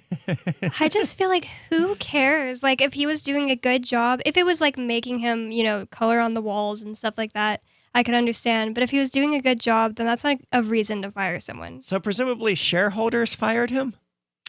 It says that the San Francisco-based tech company, valued at $2 billion, announced the departure of its chief executive officer, Justin, in an email to employees. The letter did not specify why he was being ousted, only saying that he violated company policy, but the fired CEO claimed his termination was due to his LSD consumption. Speaking to Bloomberg, which first reported the story, Zhu said he took the illegal drug before a meeting in 2019 as a part of microdosing regime, the increasingly popular practice of consuming very, very low doses of hallucinogenic drugs in a bid to improve his concentration. Now, the company was worth $2 billion, and he did this in 2019, and he wasn't fired until recently when it came into light. So I would say that he was doing something right. It certainly sounds like it. It says LSD, or lysergic acid dilithiamide, is a powerful hallucinogenic drug that was first created in a lab in 1938. In the U.S., LSD is illegal and is classified by the Drug Enforcement Agency as a Scheduled I drug. Meaning it is, and it's completely stupid. I mean, this is not a party drug. Even if you buy into the federal government's narrative that, what the drugs that they say are bad, but the drugs that they say aren't bad, it's completely ridiculous to think that marijuana, psilocybin cubensis, that's magic mushrooms, and LSD should be classified as dangerous drugs with no medical benefit, because that's what Schedule I means. And countless amounts of research is being done that shows the tremendous medical benefits of psychedelics like psilocybin and LSD. Yep. So to say that they have no medical benefits whatsoever is just flat wrong. Why doesn't the federal government get, in trouble for being behind on the science? Well, people would have to hold them accountable for that to happen. I don't think that anyone would go after them for that. Yeah. It would be a losing case.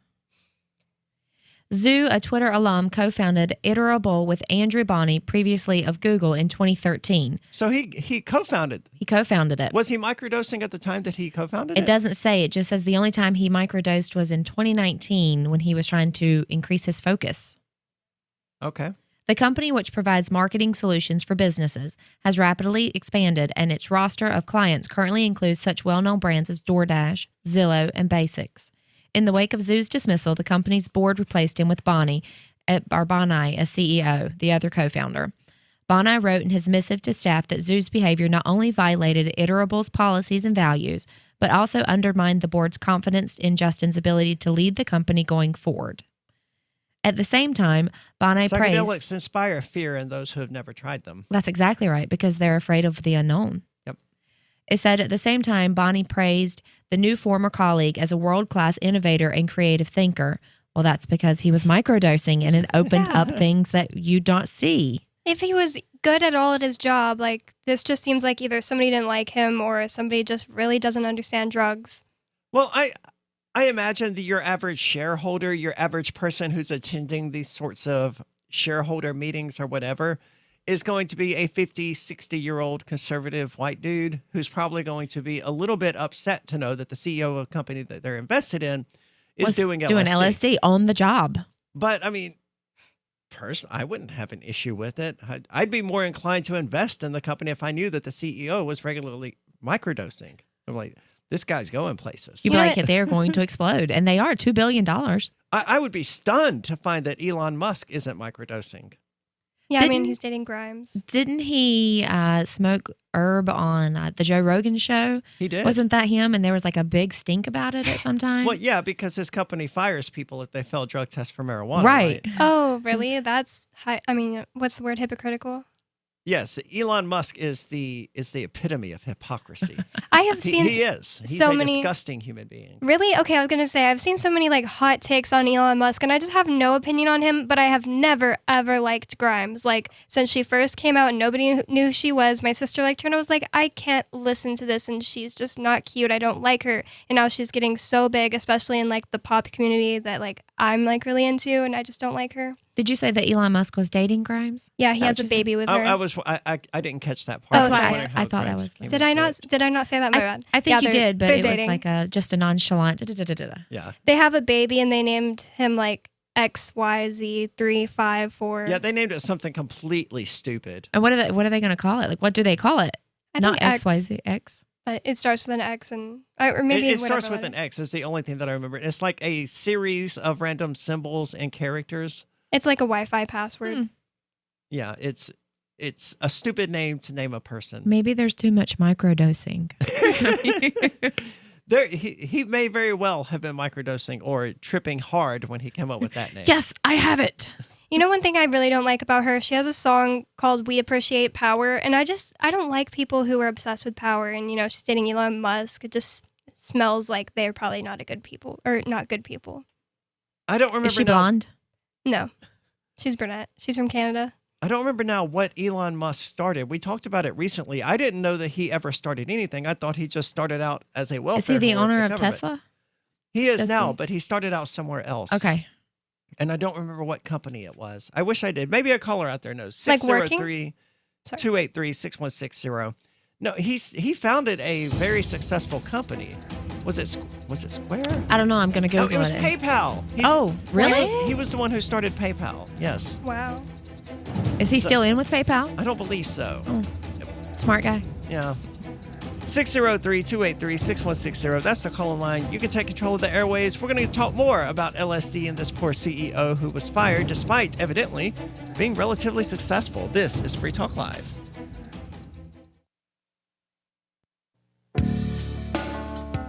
Hi, I'm Montel Williams. Most of you know me as a talk show host, but I'm also an author, actor, single father of 4, a fitness writer, avid snowboarder, and I'm also a medical marijuana patient.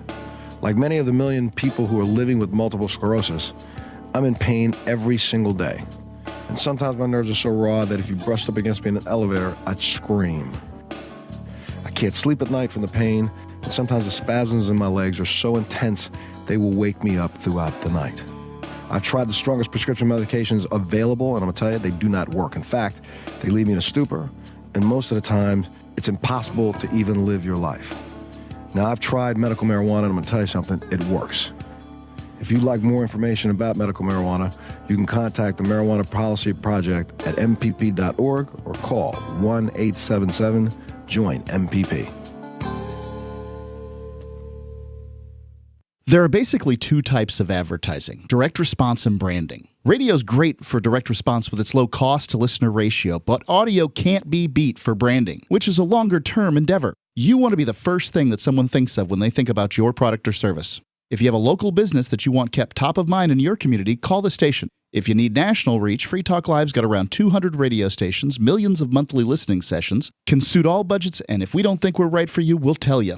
Email me, mark@freetalklive.com. If you want to know the latest about Free Talk Live before we go on the air, all you need to decide is how you want it delivered. It's your choice. Visit news.freetalklive.com to receive our usually weekly news updates by email. Plus, we have a Twitter account at twitter.freetalklive.com, and you can follow us on the decentralized Mastodon platform at toot.freetalklive.com. So please follow us at toot.freetalklive.com and sign up for our emails at news.freetalklive.com. Why did you move to the Shire? I moved here to the Shire because there's other people around who take liberty just as seriously as I do. I moved to the Shire because I saw videos of people challenging authority and thought that I could get support myself. It called to me, like, do this right now. I wanted to be around people like me who got it. And once I got here, I knew there was nowhere else that I wanted to be.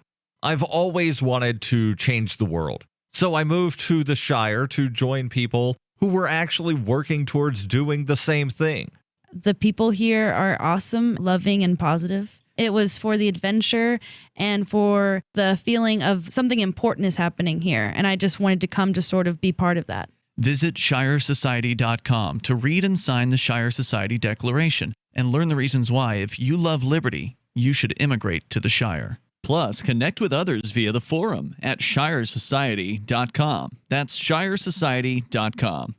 The LRN.FM social media channels have been revamped. We've eliminated Facebook and focused on other platforms like Twitter and Mastodon, the decentralized alternative to Twitter. On our accounts, you'll find posts from multiple LRN.FM show hosts together in one place. Follow us on Twitter at twitter.lrn.fm, or better yet, move to the decentralized Mastodon social media platform at toot.lrn.fm, toot.lrn.fm. I think you'll like it. Looking for a great real estate investment? Consider New Hampshire, which is ground zero for the Liberty Movement. Your first call should be to Mark Worden from Porcupine Real Estate. He's more than just a real estate agent. He's your New Hampshire concierge. Where are the best places to live? Do you want farm, city, the burbs, or forest? Do you want a duplex or multifamily building so that renters pay your mortgage? There are homes in all price ranges in New Hampshire, and Mark can help with financing too. Invest in liberty and property. Mark Worden can help. PorcupineRealEstate.com.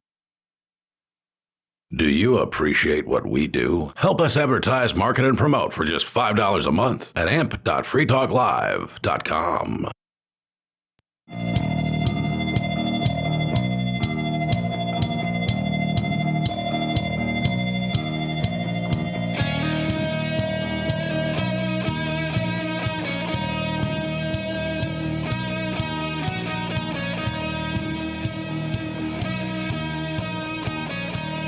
It's Free Talk Live. Take control of the airwaves. Talk about whatever you want. 603-283-6160. That's the call-in line.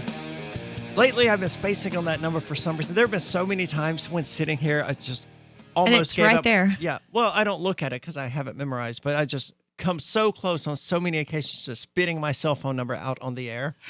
And it's because lately when I'm talking to people, I need to give them my cell phone number. So that's the number that I give out more frequently than any other, despite, yes, really, I'm currently giving out my cell phone number more often than the show number that I say at least 24 times a day.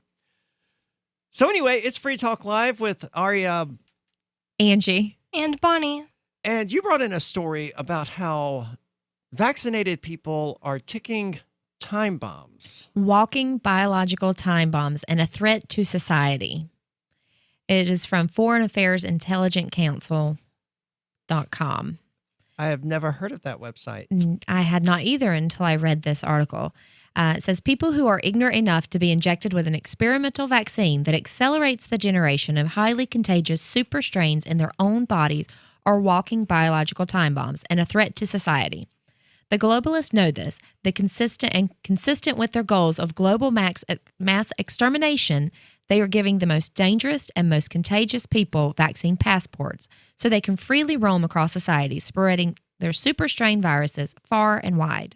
Again, this is all by design. So this person is alleging that the vaccine is some sort of biological weapon that people are being exterminated. And I thought that a long time ago. I was like, well, maybe they're just trying to weaken our immune systems so that they can kill off some of the population because we're growing so rapidly.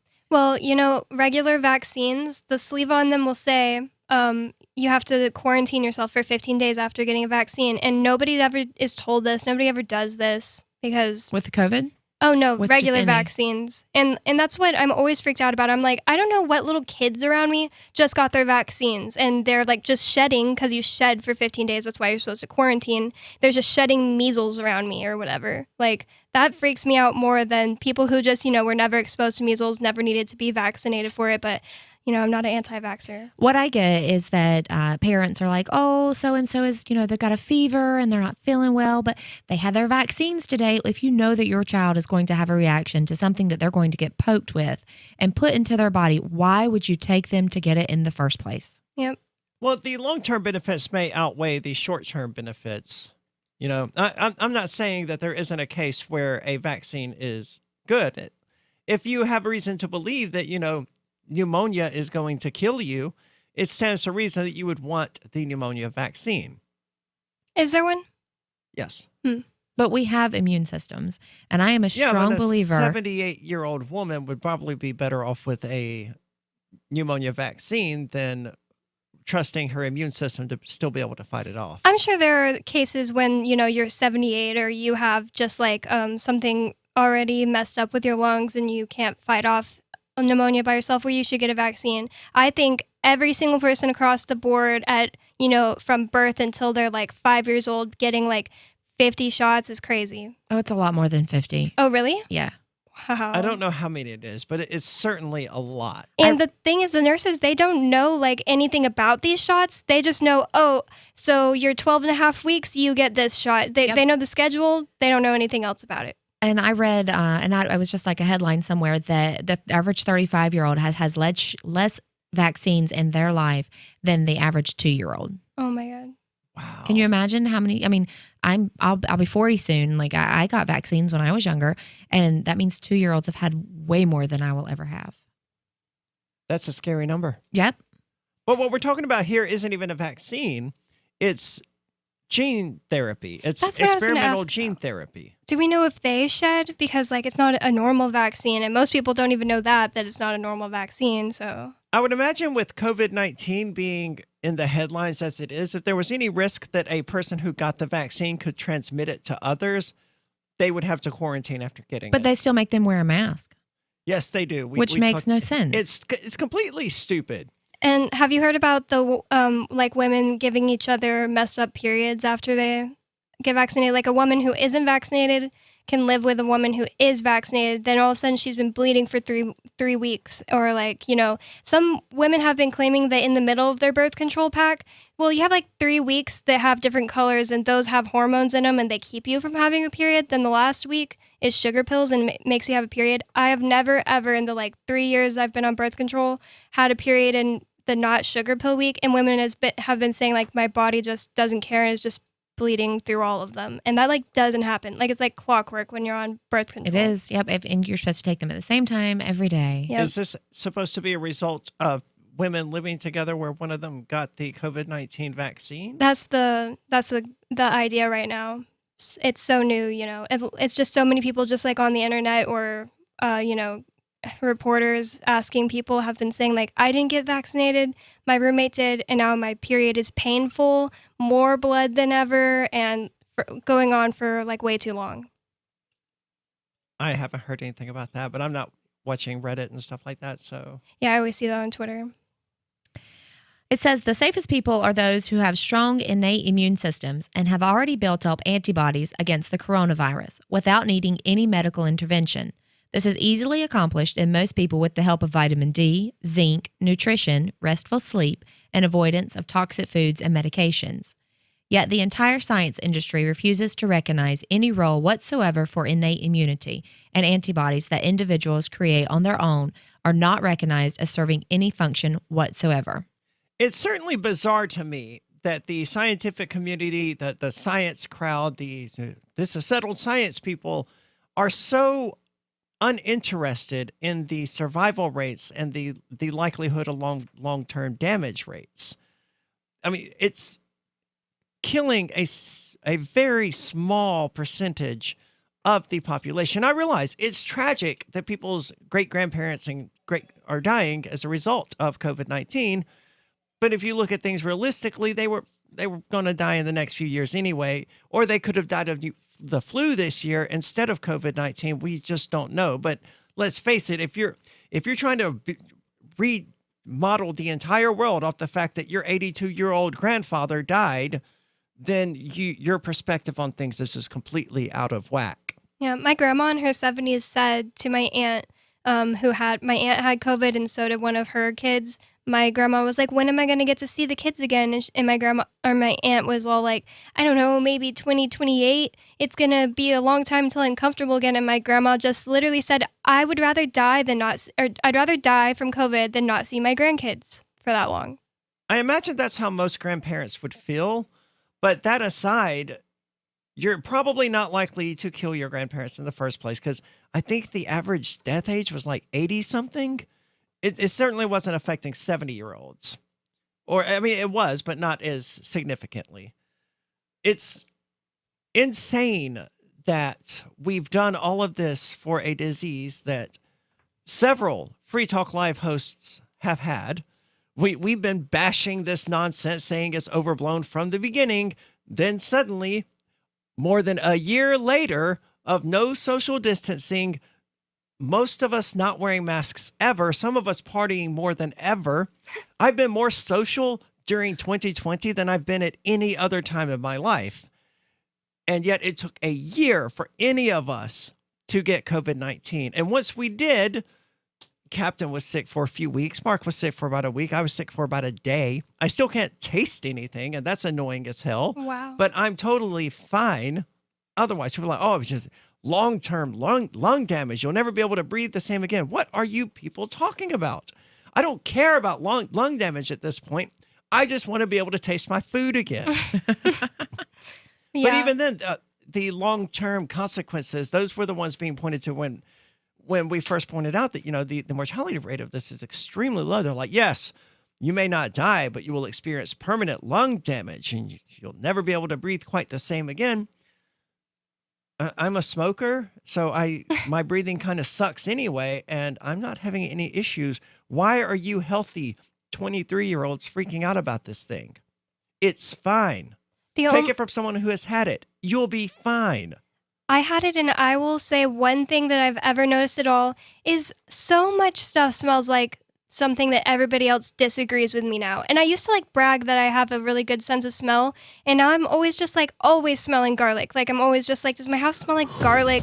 And, I smell garlic or something, or not just garlic, but other stuff. Not all the time. It's just if I smell something that's, I don't know. Because for the last 3 or 4 days, all I taste is Big Red gum. Oh my God, no. I haven't chewed Big Red in 15 years, but it's all I taste. Maybe there's a series of things you go through. I don't know, but it's very weird. 603-283-6160. It's Free Talk Live.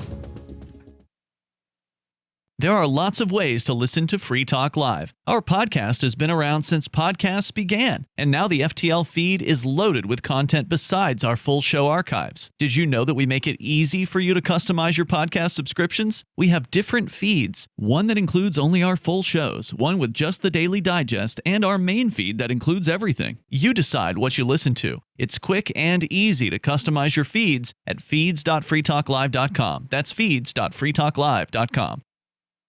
Do you feel like your nation, state, or community no longer holds your values? Have you dreamt of a place where people agree that liberty is important and are free to pursue their projects so long as they respect the property of others?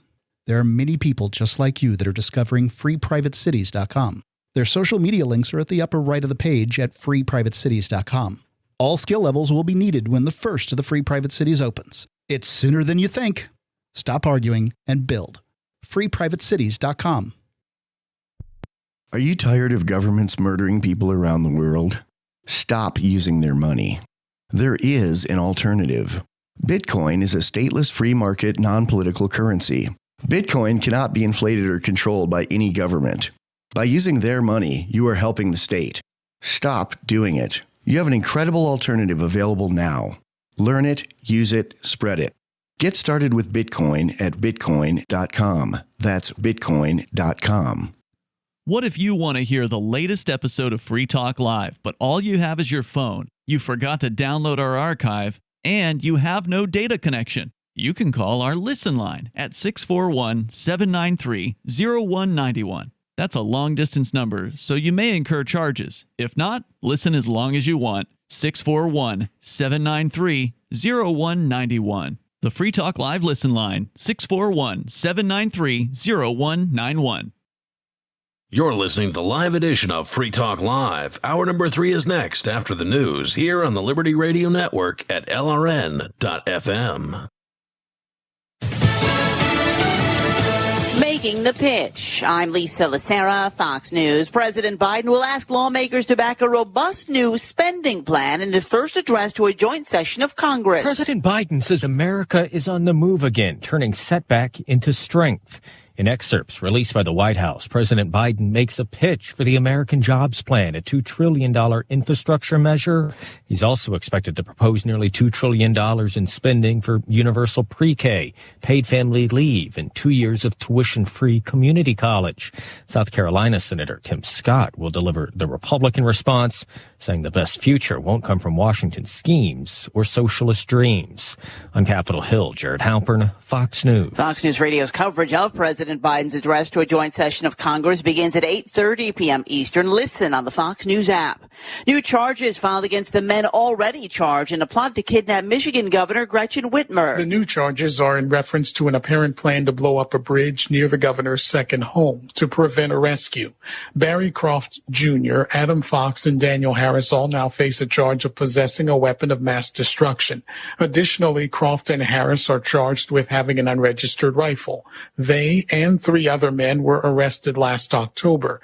They acted as part of a group that blamed the governor for COVID-19 restrictions she imposed. Only one of the 6 men prosecutors have charged has pleaded guilty for his involvement. Gernal Scott, Fox News. A man that prosecutors labeled a social media agitator linked to the January riot at the U.S. Capitol has been convicted on federal charges that he threatened to kill members of Congress. 37-year-old Brandon Hunt wasn't at the Capitol, but admitted he created a series of posts on social media that were menacing. America is listening to Fox News.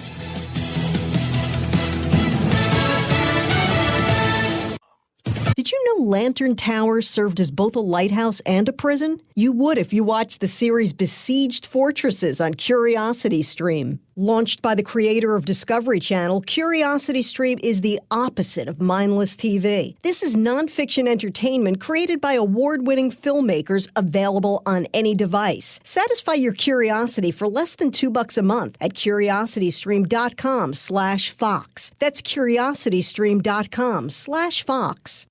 The surge of COVID cases and deaths in India is worsening.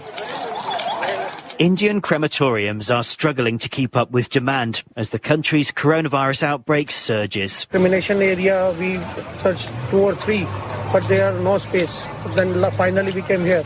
In its latest daily numbers, India has added 3,293 COVID deaths and more than 360,000 new infections, another world record. Fox's Simon Owen. Broward County School Superintendent Robert Runcie, who is facing criminal charges over accusations of lying to a grand jury investigating safety at Marjorie Stoneman Douglas High School after a mass shooting in 2018, has resigned from the district, though his attorney says it was not part of a deal for the criminal charges against him to be dropped, which he says they will continue to fight. The school board is expected to meet tomorrow to determine Runcie's severance package and who would replace him.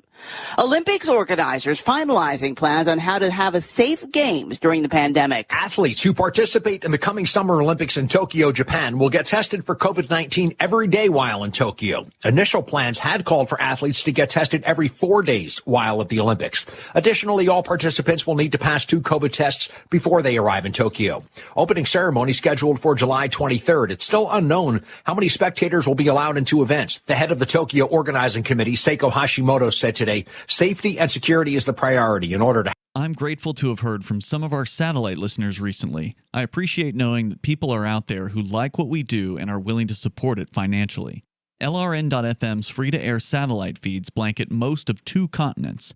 It was my goal to put our channel there so people without internet could receive our programs and feed pirate radio stations. We started a fundraiser on Patreon a few years ago to back the satellite channels. I recently announced that I was considering canceling the feeds, and donations increased from 15 to 20% of our costs, which are around $1,000 per month. That's a good start, and to incentivize more contributions, the Shire Free Church will be matching every dollar. Can we reach $500 per month? With your help, we can. You can join our satellite fundraiser for just $2 a month at fund.lrn.fm. If we raise enough to keep both of the channels on the air, awesome. If we raise more, I'll add more channels. If not, we can shut them down and go internet only. It's up to you. Thank you for your support. fund.lrn.fm. Amid the catastrophic economic crisis spurred by Tuesday's release of This Christmas, the new holiday-themed album by John Travolta and Olivia Newton-John, economic experts told reporters today the Christmas CD has quickly plunged the nation into a double-dip recession. When investors learned that one-time screen couple John Travolta and Olivia Newton-John had reunited after 35 years for an album of timeless Christmas classics, investors had no choice but to pull money from markets immediately. We were already on shaky ground with the collapse of the U.S. subprime mortgage market and the reversal financial crisis in Europe, but consumer confidence plummeted after Americans saw the new album with a picture of Travolta and Olivia Newton-John holding cups of hot cocoa. We believe that when other countries find out the album features a Christmas song that pays tribute to summer nights, we could be looking at a global contagion. This is the blackest day on Wall Street in 2 decades. This is the Onion News Network.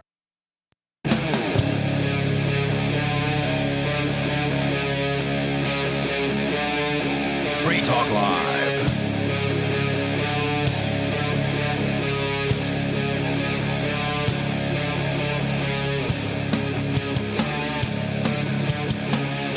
It is Free Talk Live, talk radio that you control. You can call in, take control of the airwaves, talk about whatever is on your mind. Number to do that, 603-283-6160. 603-283-6160. With you in the studio tonight, it's Aria. Angie. And Bonnie. And we're talking about vaccinated people possibly being, quote, potential time bombs because they're walking around with these largely untested things in them, and we don't know what these things are really doing. We just sort of have to trust the scientists and the government who is telling us that, hey, these things are totally fine. Don't be worried about it.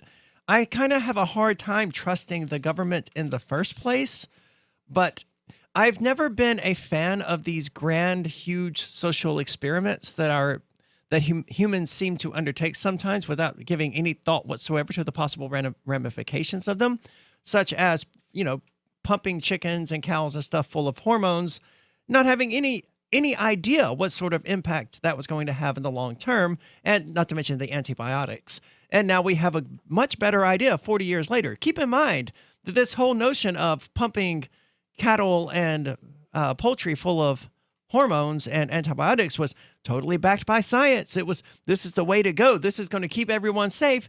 We gave no thought to what possible long-term consequences there would be. We did the same thing with automobiles. Oh, look, gasoline, we can burn it. We have these vehicles now. It's so great. Gave no thought to the fact that we were pumping tens of billions of gallons of carcinogens into the atmosphere every single decade.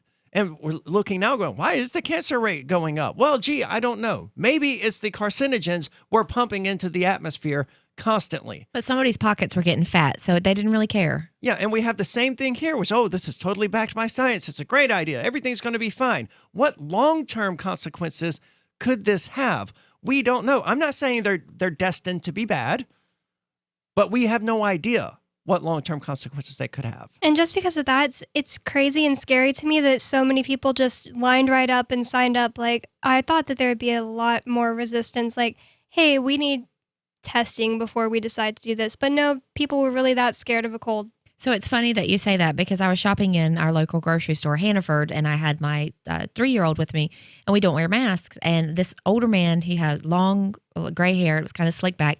He said, "I'm so proud of you. You should be so proud of your mom for not having a mask." And then he looked at me and he said, "It's coming. We're fighting back." And he said, "Do you know what this thing is for?" And I said, "What are you talking about?" And he said, "This whole thing is to see how many people will follow the rules and how many, people they're going to have resisting when the government actually cracks down." And he held up this real fancy military watch, and he's like, "And I'm on board, and we're invading some bay in Washington, and it's coming down." Yeah, I'm kidding you not. And At Keene Hannaford? At the Keene Hannaford, and he was like, "You just stay strong because your mom's doing good by you." And I'm like, "Okay, thank you." And but it's not. Whatever he said is happening is because the government wants to know who they can control and who they can't. Yeah, I think that that's a more scary instead of a more inspiring way to look at it, because if you think about it, there are these cameras everywhere in all these stores that can facial recognize you, and you're the only one without a mask, so you're getting recognized as an anti-masker, and that just kind of scares me, but also doesn't scare me enough to wear a muzzle on my face unless I have to. Well, I know that the places I go, people know my face now, and they don't even offer. And I'm not rude, but they're just like, "No, that's a hopeless one. We're just going to keep moving on." So back to the article. It says, modern science, if we dare even call it that, wants you to believe that you have no immune system at all and that your body must be hijacked by mRNA vaccines in order to function. This is a gigantic, dangerous lie and is repeated by nearly every media outlet, medical journal, and medical authority around the world.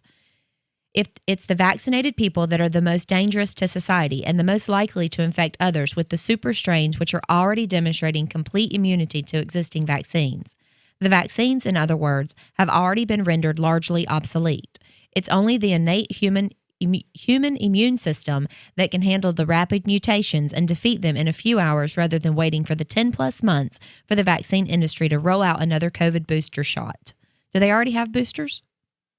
The idea is that they will have to, because the coronavirus, the novel coronavirus, just like any other cold, mutates so quickly that a vaccine against it is impossible. That's why we've never had a vaccine against the common cold. Because it changes. It changes too quickly, and it's pointless to try to vaccinate against it. The distinction with COVID-19, as I understand it, is that the vaccine targets the proteins that create the spikiness around the cells that are, or not the cells, around the virus that are, as far as I'm aware, distinct to COVID-19. So it teaches your body what to do when it runs into that particular spiky protein. And that is, kill it or whatever. So as long as COVID-19 continues to have, in whatever variants, those little spiky proteins, presumably the vaccine would continue to be effective against them. Okay, now how likely is it that if you have COVID or you have had COVID that you will get it again? I'm told it's not impossible, but I don't know. Okay. I've been hearing the same thing. It's not impossible, but it's really rare. I got it in October and I haven't had it again. I have a friend who got it in April and hasn't had it again. So the only reason I ask is because wouldn't it make sense for us to just get it out of the way and move on so that it could stop spreading and stop having to spend so much money on these vaccines? I mean, that's always been my take on it, that it would make a lot more sense if we just went ahead and got COVID-19 and got it over with. So that's the whole concept of herd immunity, right? So the next one who gets it in the studio, I'm just going to go over and let him lick the side of my face or something. And hey, here, you have a dose. Maybe you've had it and you just didn't notice because you have a healthy immune system and you work out. I hope that's the case because they say that you can control it with the diet and food, nutrition, sleep. The only issue I had was being exhausted and sore for a day, but given everything I had going on at the time, that's not terribly unusual. Because you don't sleep and you constantly go. Yeah, so it wasn't that out of the ordinary. However... How long did you stop? Did you stop? I did. I got off work early at 10 o'clock at night, and I went home, and I literally just sat on my couch watching YouTube for the rest of the night. And that was the only night. Yeah. You slept and then you got back up and you were like, okay, let's go, keep going. Yes, I felt significantly better the next day. And the only problem that lasted anywhere longer than that is the lack of sense of smell or taste. Like, I know my cats only eat wet food per my vet's instructions. I know what cat food smells like, and it smells horrible. Yeah. But I can put my nose inside one of these cans and not smell it. Right now? Yeah, still to this day. I wouldn't put my nose inside the can, but yes. But when you open that can, like, it's there. Yeah. Oh, yeah. You're like, ugh. Everyone knows that smell, and it's potent, and I can't smell it all of my animals come running. Yes. Then yours is lasting longer than anyone I know who's had COVID. 4 weeks seems to be the average, and I think we're at about the 4-week mark. How long did you not have your smell? I didn't have my smell for like a week and a half, and it was like the last like half of the week was like I could finally smell / taste a little bit again. It was just slowly coming back, and that was so frustrating. That's where I'm at. I think I ate Indian last night. Maybe it was Monday. I don't remember exactly what day, but I didn't taste the Indian. However, I burped later, and I did taste the burp. Oh, wow. There it is. Yeah, I was like, oh my God, I tasted You got it. to enjoy it. And there was a day at work where I popped up with some onions. I was like, oh my God, I can smell that. I'll wipe it on my hands so I could.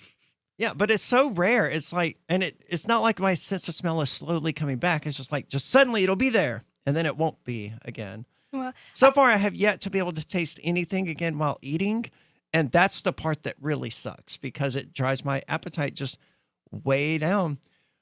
I stopped for lunch today, and I realized that I ate almost 2 full paninis from a Dutch restaurant here, and that's a lot of food for me to eat in one sitting. I had no idea I was that hungry because so many of the signals that my body should be receiving, it just isn't getting.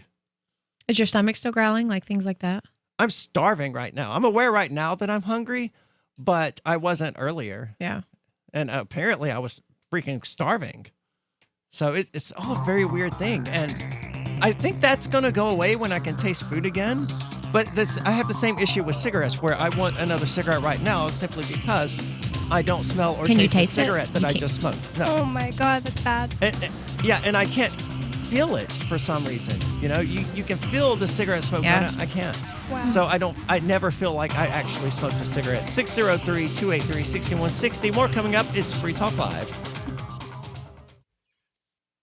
What if the United States and the Soviet Union had fought on land, sea, air, and the astral plane, struggled for dominion across parallel dimensions, or on the surface of the moon? What wonders would have been unveiled? What terrors would have haunted mankind from those dark and dismal dimensions? Come closer, peer through a glass darkly, and discover the horrifying alternative visions of World War III from some of today's greatest minds in science fiction, fantasy, and horror. Weird World War III. Available now from Baen Books at baenbooks.com. Are you tired of governments murdering people around the world? Stop using their money. There is an alternative. Bitcoin is a stateless, free market, non-political currency. Bitcoin cannot be inflated or controlled by any government. By using their money, you are helping the state. Stop doing it. You have an incredible alternative available now. Learn it, use it, spread it. Get started with Bitcoin at bitcoin.com. That's bitcoin.com. Tired of cancel culture? Sick of mega tech corporations holding an axe over your head? Join the LRN.FM Matrix chat server. It's self-hosted, so no one else can tell us what to do or say. Don't like the existing channels? You can make your own. You can even connect into some of our channels from other Matrix servers. It's federated. For the full LRN.FM Matrix experience, though, you should join our server via the step-by-step instructions at chat.lrn.fm. Chat.lrn.fm. Do you feel like your nation, state, or community no longer holds your values? Have you dreamt of a place where people agree that liberty is important and are free to pursue their projects so long as they respect the property of others? There are many people just like you that are discovering freeprivatecities.com. Their social media links are at the upper right of the page at freeprivatecities.com. All skill levels will be needed when the first of the Free Private Cities opens. It's sooner than you think. Stop arguing and build. freeprivatecities.com. So the protection of life, liberty, and property is what the Free State Project is all about. But it's an effort to move 20,000 people who understand. It's about demonstrating to the entire country that, yeah, we can have a free market, a truly free market. Making it just a freer, great place to live. It's the world's largest voluntarist libertarian community, and it's only getting bigger. That's amazing, to be able to move to a place where other people passionately believe in being free and independent. What the Free State Project is managing to do, though, is to put their money where their mouth is. It's physically getting up across the country and saying, let's go someplace and let's demonstrate the power of these ideas. There's a lot of kind of philosophy that surrounds liberty. There's a lot of thinking about it and talking about it. But here in New Hampshire, people are doing it. 101 Reasons Liberty Lives in New Hampshire, a documentary by Free State Project Early Movers. Watch it free at 101reasonsfilm.com. 101reasonsfilm.com. Some of you asked, and now we've delivered. LRN.FM's live Keene, New Hampshire studio shows are now streamed in HD on Twitch. Visit our channel at twitch.lrn.fm and give it a follow. If you have Amazon Prime, you get one free subscription on Twitch. If you use it on our channel, Twitch will give LRN.FM a monthly piece of your Prime subscription cost. So please watch, follow, share, and subscribe to twitch.lrn.fm. That's twitch.lrn.fm. So you've signed the Shire Society Declaration and are planning your move to New Hampshire to be around more liberty-oriented people. Next, sign up for the Shire Society Forum at forum.shiresociety.com. There are a bunch of people there who are already in the Shire, and they want to meet you. If you're already in the Shire physically, you should also come by the forums. Remember, not everyone uses Facebook. New people are signing up for the Shire Society Forum every month, so drop in and say hello at forum.shiresociety.com. Our Matrix server is about as free as internet chat can be. Join the existing rooms or create your own at chat.freetalklive.com.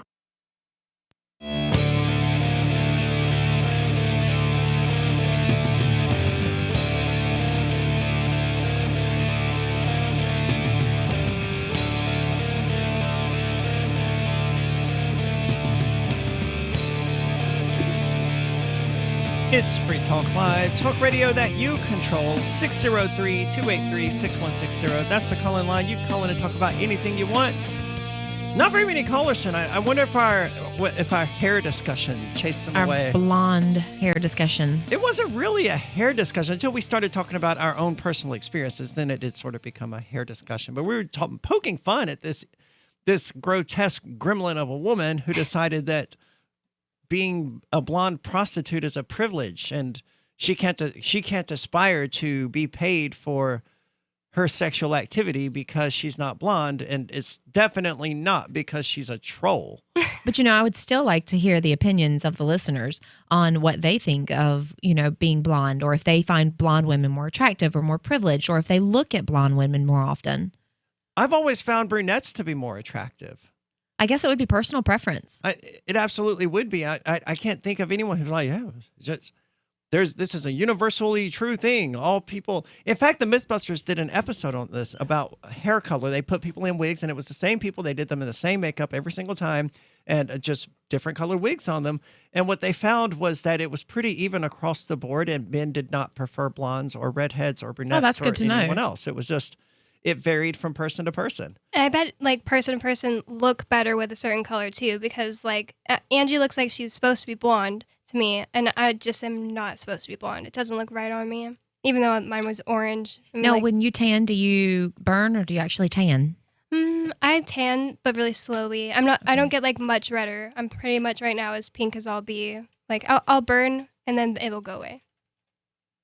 I burn for about 3 days, then it turns into a tan, and then I just get progressively darker throughout the summer until people think I'm like Brazilian or something. Yeah. I've noticed that you have really dark skin sometimes. Yeah, and don't know why. That just by the time Fork Fest rolls around, I'm gonna be probably at the peak of being dark. It's funny. Last year I was mistaken for Aria.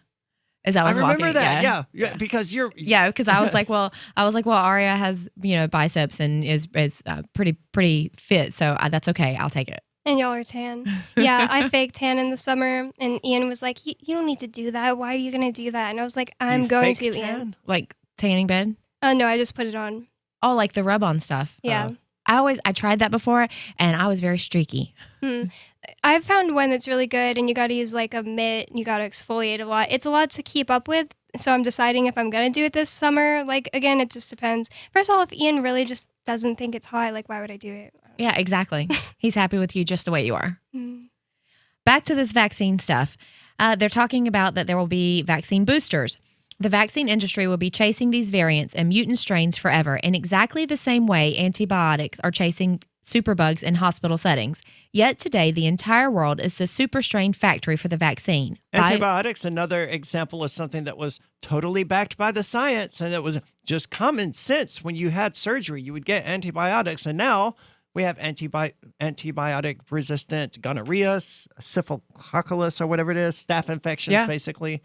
All a result of people being prescribed over antibiotics by doctors who knew what they were doing. Remember, you got to remember that when you talk about, you got to listen to the doctors. But then they say it's a medical practice. They're just practicing medicine. Yeah, right. Well, they need to get better at it. But that's what they're saying. No, you just trust the doctors. The doctors are saying we should all wear masks. Yeah. But then and 10 years ago, they were saying we should all be taking antibiotics. And Germ-X is like the same thing as antibiotics to me. And obviously, it's a different thing. But antibiotics, they make these superbugs by just like killing most of the germs except the strongest and the strongest breed or whatever, and get stronger and stronger. That's what Germ-X is going to do. It also weakens one's immune system, because one's immune system would ordinarily fight off that bacteria and those viruses and stuff like that. And instead, they're just being destroyed on one's hands. Mm-hmm. I hate hand sanitizer. I've been railing against it for like the last year here on Free Talk Live because people overuse it. It's meant to be used after you wash your hands, if you're going to use it at all. But if you wash your hands properly, there's no need for the hand sanitizer in the first place. But I'm always reminded of when I went to the Keene DMV here, and this was pre-COVID. This was like 2.5, maybe 3 years ago. I don't remember now exactly how long ago it was, but it was pre-COVID. And this guy who was waiting there, sitting next to the table with the hand sanitizer on it, just every few minutes would reach over there and get himself a dab and rub it. It's just every few minutes. Oh my God. It's not like he did it once before he picked up a pen or after he picked up a pen. He just sat there doing it. That just sounds like a nervous tick, or like something he had been trained to do. He was just doing it because there's hand sanitizer. I should have to sanitize put it my on. hands. Yeah. That sounds horrible. Like, it would make your hands so dry. In the winter here, my hands were so dry. Oh, mine crack at the sides of the fingernails. Yeah. And then if you use hand sanitizer, it burns really bad. Yeah. This article goes on, says that Fauci, the NIH, and the CCP needed billions of humans to serve as bioweapon factories in order to accelerate their ultimate genocidal bioweapon. It turns out that Fauci, the NIH, and the CCP didn't actually succeed in building a deadly bioweapon that would wipe out humanity. The weapon they built was SARS-CoV-2. It was intended merely to convince billions of people to take their vaccine that would transform their own bodies into bioweapon factories so that the mutation development could then proceed globally. In this way, the centralized bioweapons vaccine military complex was able to decentralize its bioweapons development program by releasing a relatively mild strain into the wild and following it up with a vaccine to accelerate the super strain adaptations. You know, that's something I've never thought about before.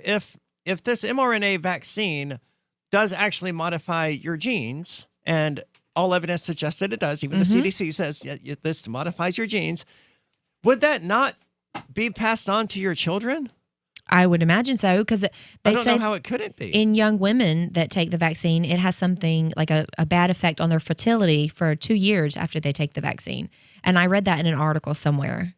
The COVID-19 vaccine? Mm-hmm. Yep. And the women who are in their fertile years, like late teens and 20s, that they have issues with fertility. More of these grand experiments. Where was I at? Oh, goodness. In effect, every human being who has taken the vaccine is now a walking bioweapons factory, churning out super strains and shedding them all over the society with the help of their vaccine passports. As cruise lines, sports arenas, airlines, universities, and other organizations are now announcing vaccinated-only policies, for they will allow to resume normal activities. They are creating perfect storm conditions for spreading the next global killer viral strain, which will be the result of random mutations in a vaccinated person, not deliberate engineering in a genetic lab. I don't know. It seems like if they wanted to spread this from vaccinated people to unvaccinated people, they would allow unvaccinated people to attend, wouldn't they? Well, you would think so, but maybe they're trying to spread it, like if I got my vaccine at a different time than you got your vaccine and we go to the same thing because we have a vaccine passport, we both might have different strains. So then we can share our nastiness with each other. so that maybe we'll die quicker. I don't know. To me, I'm getting more and more scared now that this means it's a bioweapon against unvaccinated people. So it's just going to kill off all the unvaccinated people. Then we're going to reincarnate in a world where everybody is a normie. I don't think it's... I think this article is thinking in the right way, but I don't think it's quite to that point yet. It's certainly something we need to be aware of. What are your thoughts? 603-283-6160. You can take control of the airwaves. 603-283-6160.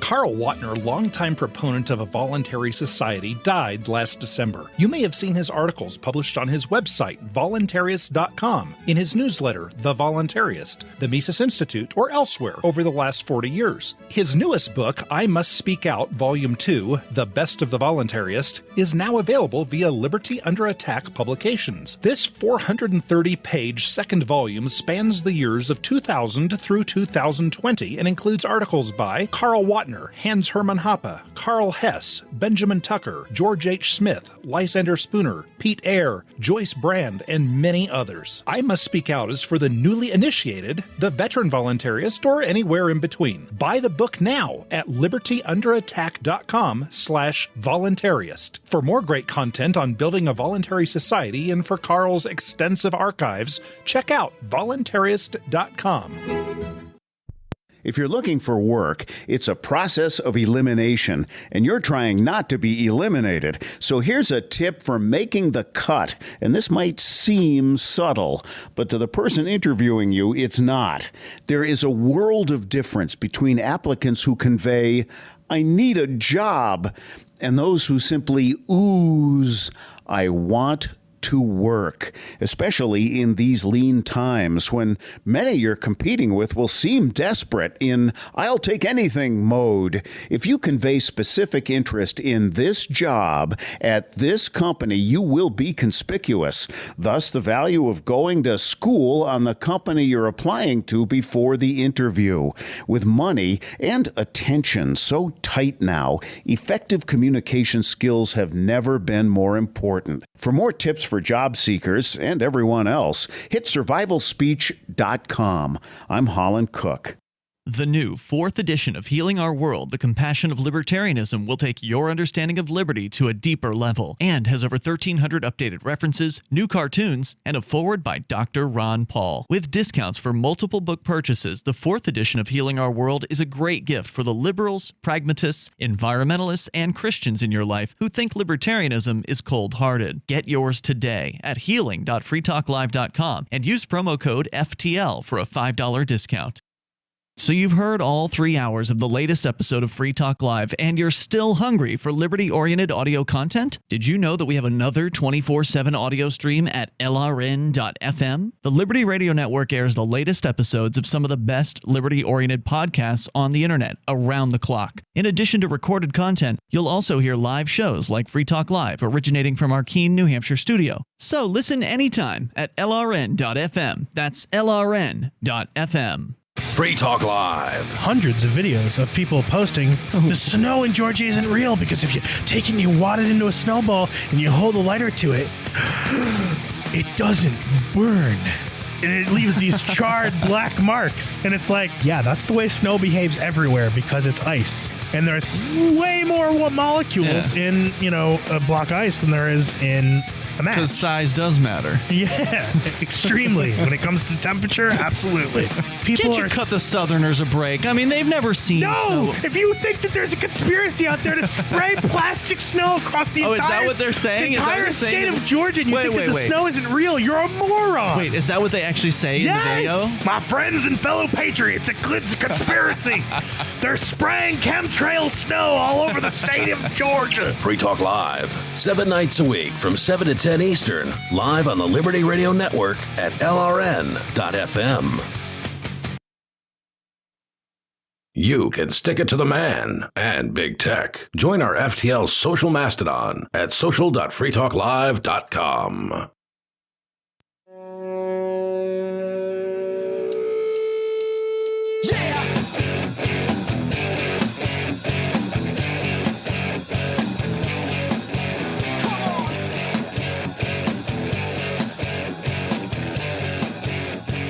It's Free Talk Live, 603-283-6160. That's the call-in line. You can call in and talk about anything you want.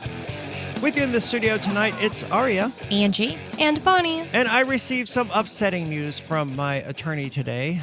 Ian Freeman's bail hearing has been postponed 1 week until March the 10th. And that sucks because I was really hoping for it to be this coming Monday and for him to be released.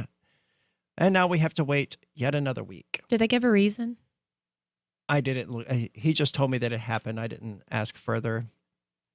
But all of this is happening. You need to check it out. It's a big deal. TheCrypto6.com is where you can go to learn about it. Hopefully soon there will be a link to the GoFundMe page that Bonnie actually set up. It's a complicated case. According to our attorneys, I mean, there's no crime whatsoever. And of course, I've never found that to be a particularly compelling argument because that's what defense attorneys are supposed to say. But it absolutely is the case. There's been no crime here. TheCrypto6.com. Check it out. Do what you can to help because this case, one way or the other, is going to affect cryptocurrency for years to come, decades to come. If you want that ruling to be favorable, check out TheCrypto6.com. Anyway, we're talking about vaccinated people and the ticking time bombs, according to this author, they are by carrying around with them this experimental genetic therapy that they are shedding to others. Says vaccinated people are dangerous to be around. Now, anyone who wants to survive the killer super strain, waves that mutating right now in the bodies of the vaccinated must realize that staying away from vaccinated people may be a matter of life and death. It is the vaccinated who are the most dangerous and therefore given the most access to society. In their own selfishness and scientific ignorance, these willing bioweapons volunteers are helping to carry out the greatest crime against humanity that could ever be imagined, a global plague powered through decentralized, accelerated, adaptive genetic shaping that relies on billions of willing volunteers to serve as mutation labs. The scale of this global medical experience of live human subjects puts the entire Nazi regime to shame. When the near-death wave comes, of course, the media will blame the unvaccinated. Even though the unvaccinated aren't being allowed to go anywhere increasingly, it is the vaccinated who will be killing themselves and others, which is why I say they are part of the vaccine suicide cult. That finishes up. I think it's a bit alarmist, but I mean, if it's certainly feasible, and that we live in a world where this is even feasible is kind of scary. I would love to be able to go back to live concerts and all of the things that I loved doing prior to 2020. But even if I was vaccinated, I would not be able to because they still require you to wear a mask and social distance. And I don't know about you, but I've been to several many rock concerts, and they require the energy of the crowd in order to be successful performances. If you're socially distanced, you can't rock out, you can't get within 6 feet of each other or take off your mask or show that you're enjoying a moment, then there's the energy there is non-existent. Nope, they're just going to be masked up, holding up their flashlights on their phones. That's going to be it. Maybe that'll work at some country or whatever, Western type concerts. But you're right, it wouldn't work at a rock concert. It would not work at a pop concert. I like to jump with a bunch of other people. And, even the vaccinated people, life isn't going back to normal for them. Fauci was just on television saying, well, if you're vaccinated and if you're outside by yourself, the risk is minimal, so you don't have to wear a mask. And none of these people, these supposedly logical, scientific thinking people said, wait a minute, if I'm outside by myself, why on earth would I ever have to wear a mask, whether I'm vaccinated or unvaccinated? Because I could catch it. Is the wasps flying around me? Are they going to give me COVID-19? I just imagine myself sitting on my back porch, like if I was one of these people, just sitting on my back porch, hanging out before work one day, wearing a mask. Masking a plastic suit. No human beings in sight, just me out there in the sun on my back porch, wearing a mask. And then you'll have your sun line with everything right there. Just in between cigarette hits, you just put it back up. Yeah, I just can't imagine being so caught up in the propaganda here that one hears a statement like that. Well, if you're outside and you're vaccinated and you're by yourself, then you probably don't need to wear a mask and not go, wait a minute. None of that makes sense. Thank you for all the common sense words. Yeah. I mean, if you're vaccinated, you should be able to do whatever you want with people who have COVID-19 and still be protected. That's the point of getting the vaccine. Maybe secretly the vaccine is weakening the immune system on purpose. So they're like, oh, you don't have it. So you can outrun the vaccine. You can outrun the virus and you won't get it. But now that Bonnie, who is vaccinated, she's going to die sooner. So we're not going to have to pay for her medical bills when she gets older. We're going to have to pay for you. It could be something along those lines. I mean, it's hard to say. The governments throughout human history have done some really nefarious things. Mm-hmm. And the United States government is one of them. Just look at Operation Northwoods or what was it? The syphilis experiments in Georgia. I don't remember what they were called. They weren't actually syphilis experiments, but they told people who had syphilis that they were being treated when they were actually being given sugar pills. So it was still pretty messed up, just not as messed up as people seem to think it was. But they were going out and spreading it to people thinking they were being treated. That's a fair point. So it's like they were giving it to people. Presumably, yeah, it's messed up. But the United States government has engaged in all sorts of horrific activity throughout its existence, and I don't think it's at the level of evil yet where it would do something like that. But that level of evil exists, and other governments throughout human history have certainly reached that level of evil. But just a year ago, when I was thinking about what month is it right now? Yeah, like a year ago, when I was thinking about like, what if they rolled out a vaccine and all of a sudden everybody in the United States was taking this new vaccine or something? No, that wouldn't happen. And I was like, completely normal to be talking about that they just pumped out this vaccine in a few months and all of everybody, half of everybody is taking it. And then what about the women who are pregnant? When they have the vaccine, like their baby just dies. Have you seen that? No. I have not seen that. Yeah, there have been several cases that are documented to where the women were pregnant or in late-term pregnancy, and within a few days of getting either the first or second vaccine, their baby is no longer viable. I saw one that was like a reporter lady, and she was pregnant, and she's like a really tall blonde lady, and she was pregnant and took a picture of herself getting the vaccine, and then there was like a post she posted of like, I hate to admit it, my baby died. Yep. Sympathy to her. All the more reason not to experiment with one's body while one is pregnant. That seems insane to me. That if you're trying to achieve a thing and it's an extremely sensitive thing, like, bringing a baby to term, why on earth would you take any vaccine, much less an experimental one? Well, when I was pregnant with my first kid, I did not know that vaccines could harm you. I didn't know that there was a problem with them. I thought that if my doctor said, hey, Angie, it's time to get this vaccine, I was like, sign me up, put it in me, and I did that with my first child. And then after I did some research, I was like, wait a minute, what am I putting in our bodies? And it wasn't just mine at that point, it was the child as well. It's shocking what people will do just because a doctor told them to. Mm-hmm. Yep. And again, it comes right back to that argument of antibiotics. Doctors for years prescribed people antibiotics all the time, and that act directly led to the creation of antibiotic-resistant superbugs. And all of the experts said, yes, you should be prescribing antibiotics. The people who are saying, hey, this is a bad idea, you're going to create antibiotic-resistant superbugs, were shouted down, called kooks, called unscientific. They were told, listen to the experts. They were told the science is settled. And now we have antibiotic-resistant superbugs. Anyone who says the science is settled is not peddling science. They are peddling religion, and you should question them and everything they have to say. 603-283-6160.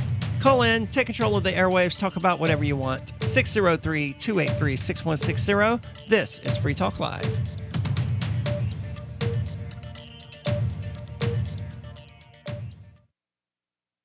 Is spreading the message of liberty, cryptocurrency, and peace around the globe worth $2 per month to you? As you may already know, in addition to our internet feed, LRN.FM broadcasts on free-to-air satellite across North and Central America, as well as Sub-Saharan Africa. And we've been available on satellite for free 24/7 since 2010. The LRN.FM free-to-air satellite signal is reaching some of the most oppressive regimes in the world, and there's no doubt our ideas are making an impact. You can learn more about the channel's impact by watching the 3-minute video at fund.lrn.fm. If you'd like to help free minds globally with our ideas of liberty, cryptocurrency, and peace, you can donate as little as $2 per month via fund.lrn.fm. You can help us continue and expand our satellite broadcast to multiple continents. Visit fund.lrn.fm today, and thank you for your help. Don't forget to share the link on social media. That's fund.lrn.fm.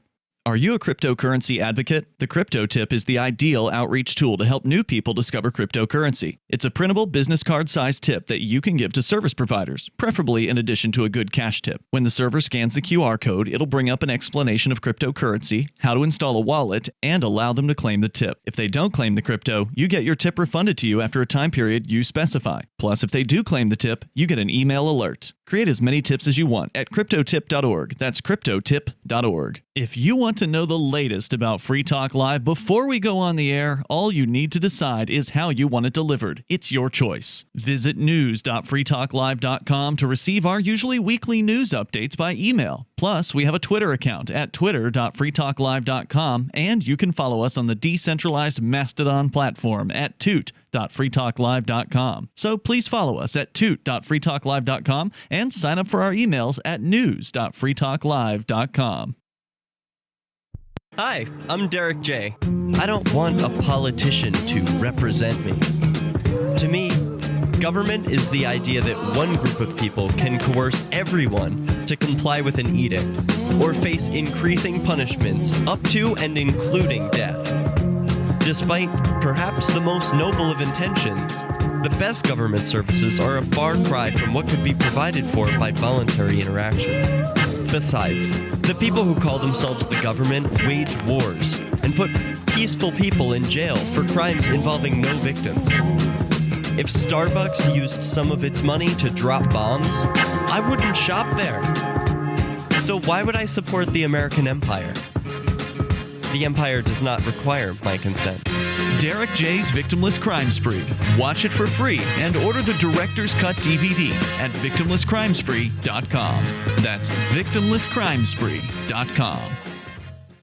The LRN.FM's social media channels have been revamped. We've eliminated Facebook and focused on other platforms like Twitter and Mastodon, the decentralized alternative to Twitter. On our accounts, you'll find posts from multiple LRN.FM show hosts together in one place. Follow us on Twitter at twitter.lrn.fm, or better yet, move to the decentralized Mastodon social media platform at toot.lrn.fm, toot.lrn.fm. I think you'll like it. Are you tired of your taxes funding endless occupations around the world? Antiwar.com is run by people who understand that wars abroad become wars at home, wars on our freedoms. Antiwar.com is dedicated to bringing you the latest in news, views, interviews, and reviews from the top movers and shakers in the anti-occupation movement. Antiwar.com has it all, from thorough foreign policy analysis to interviews with whistleblowers who used to run the military-industrial complex. Anti-war, pro-free market. That's antiwar.com. Don't miss a moment of Free Talk Live. Get our archives daily via our podcast at feeds.freetalklive.com.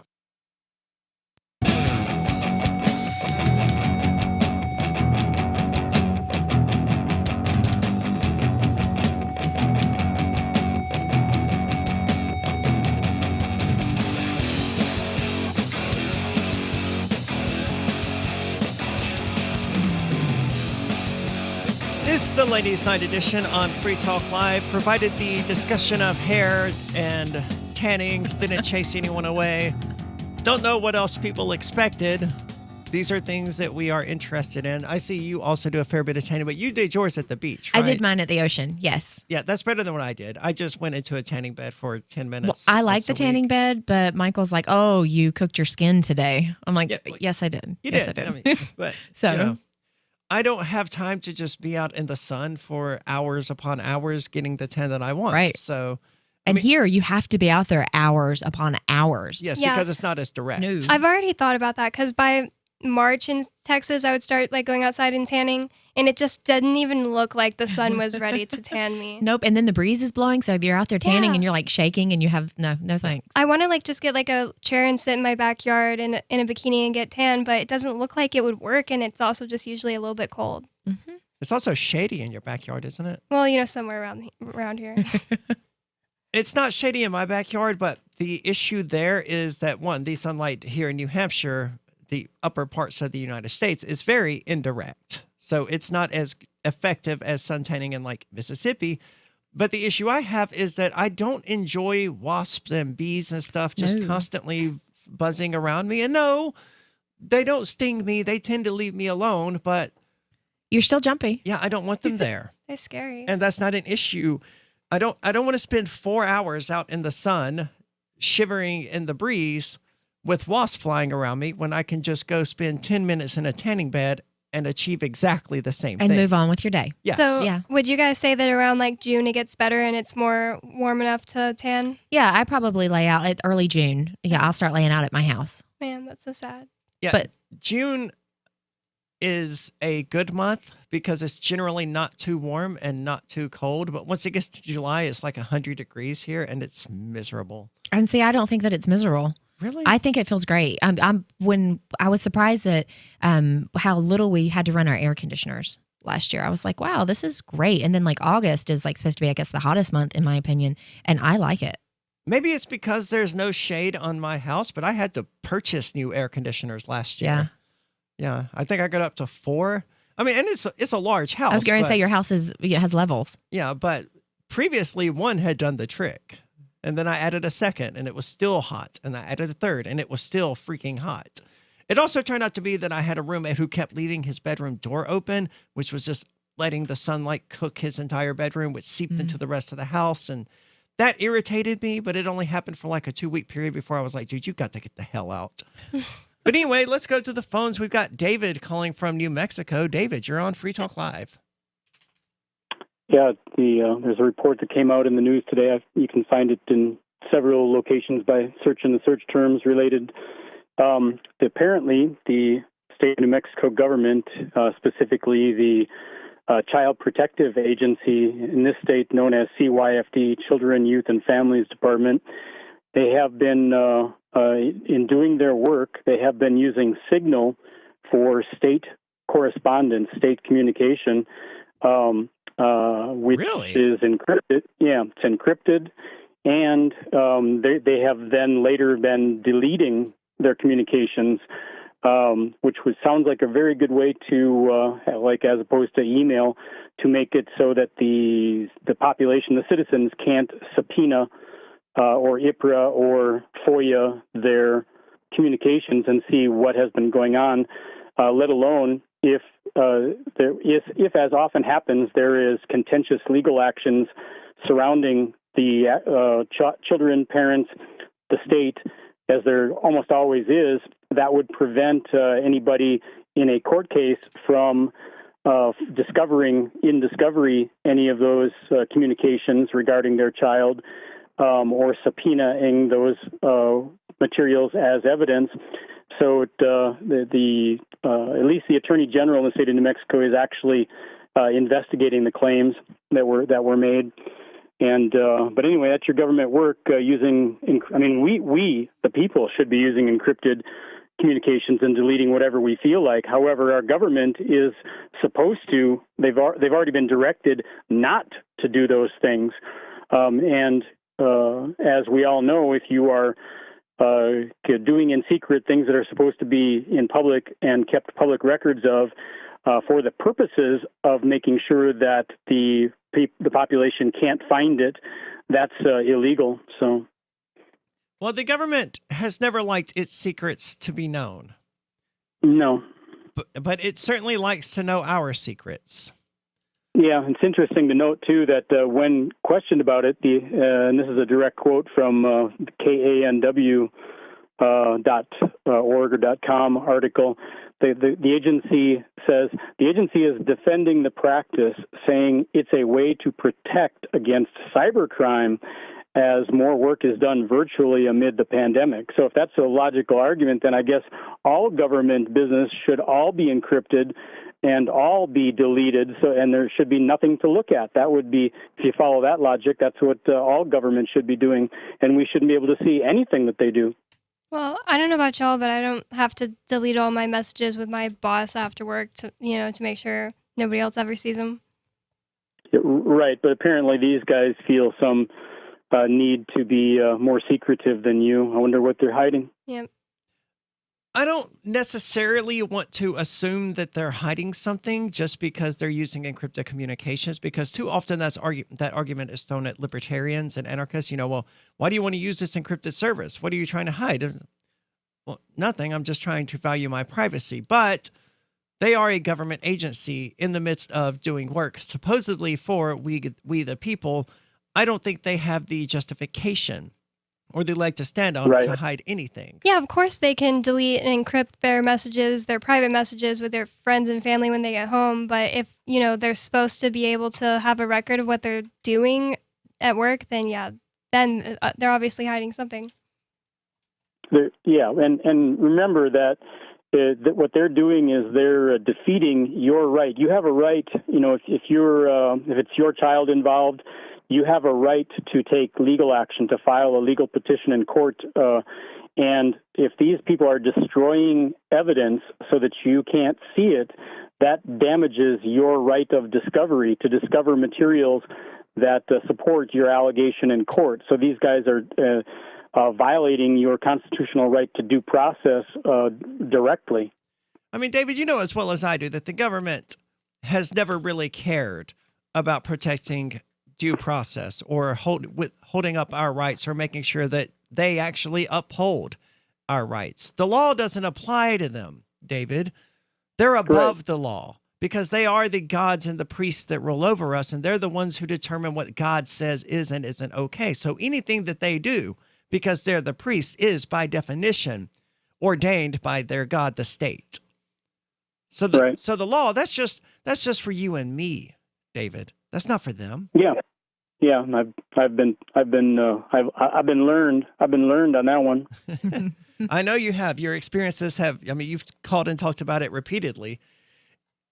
I'm mostly surprised to find that, government employees were competent enough to even know how to use Signal. Well, it's pretty simple to use. It is, but government employees aren't the brightest bunch out there. Yeah, but they probably found out about it within cases or people that they were investigating. I would recommend everyone use Signal and Telegram and Wire and other encrypted chat methods for the same reason that I would recommend people keep their bedroom doors shut their bedroom windows shut when they have sex. What you do is your business, not the world's. And hey, if you want to open those curtains, that's your business too. Don't get me wrong. Some people get their jollies. Yeah, but if you want to have any level of privacy, there's nothing wrong with that. It doesn't mean closing my bedroom curtain doesn't mean I'm in there committing a murder. It means I'm enjoying my privacy. It doesn't matter what I'm doing. And this assertion that people have that, oh, well, you only want your privacy from the government because you're doing something wrong. It's absolutely absurd. No, I just value my privacy. Yeah, and I bet a lot of the people that would say that about people who want their privacy from the government, they're just hiding something. I bet that they probably want privacy from their neighbors and they want privacy from other regular people. That's why I always use the window curtain and sex analogy for this, because they understand that, right? They know they shut their window curtains because they're not doing anything wrong. They just doing something they don't want the entire world to look in on. Okay, we'll apply that to other parts of your life. Some people are too oblivious. Yeah. To shut the curtain or to apply that. Yeah, unfortunately, that is the case. Anyway, it's been Free Talk Live, another episode of She Talk Live coming up next week. Online in the meantime, check us out at freetalklive.com. There's links to all sorts of cool stuff there, like the social at social.freetalklive.com. Thanks for listening. Same time tomorrow.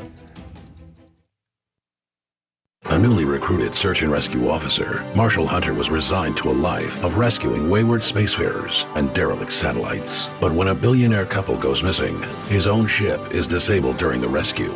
With communication satellites suddenly failing and lunar mineral shipments disappearing in transit, the crew suspects it's more than a coincidence, and Hunter must choose between salvation and sacrifice to save his crewmates and their civilian charges. Frontier by Patrick Childs and BingBooks.com.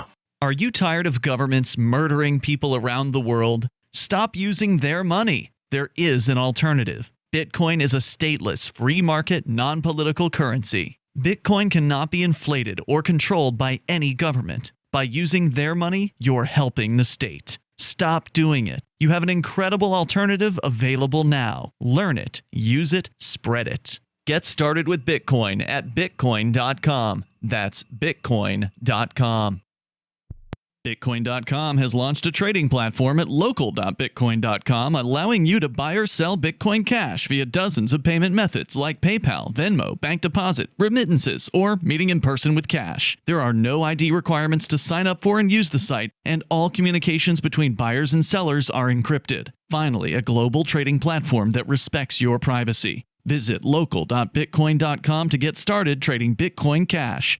Local.bitcoin.com. There are lots of ways to listen to Free Talk Live. Our podcast has been around since podcasts began, and now the FTL feed is loaded with content besides our full show archives. Did you know that we make it easy for you to customize your podcast subscriptions? We have different feeds, one that includes only our full shows, one with just the Daily Digest, and our main feed that includes everything. You decide what you listen to. It's quick and easy to customize your feeds at feeds.freetalklive.com. That's feeds.freetalklive.com. The latest episode of Declare Your Independence with Ernest Hancock is next after the news on the Liberty Radio Network at LRN.FM.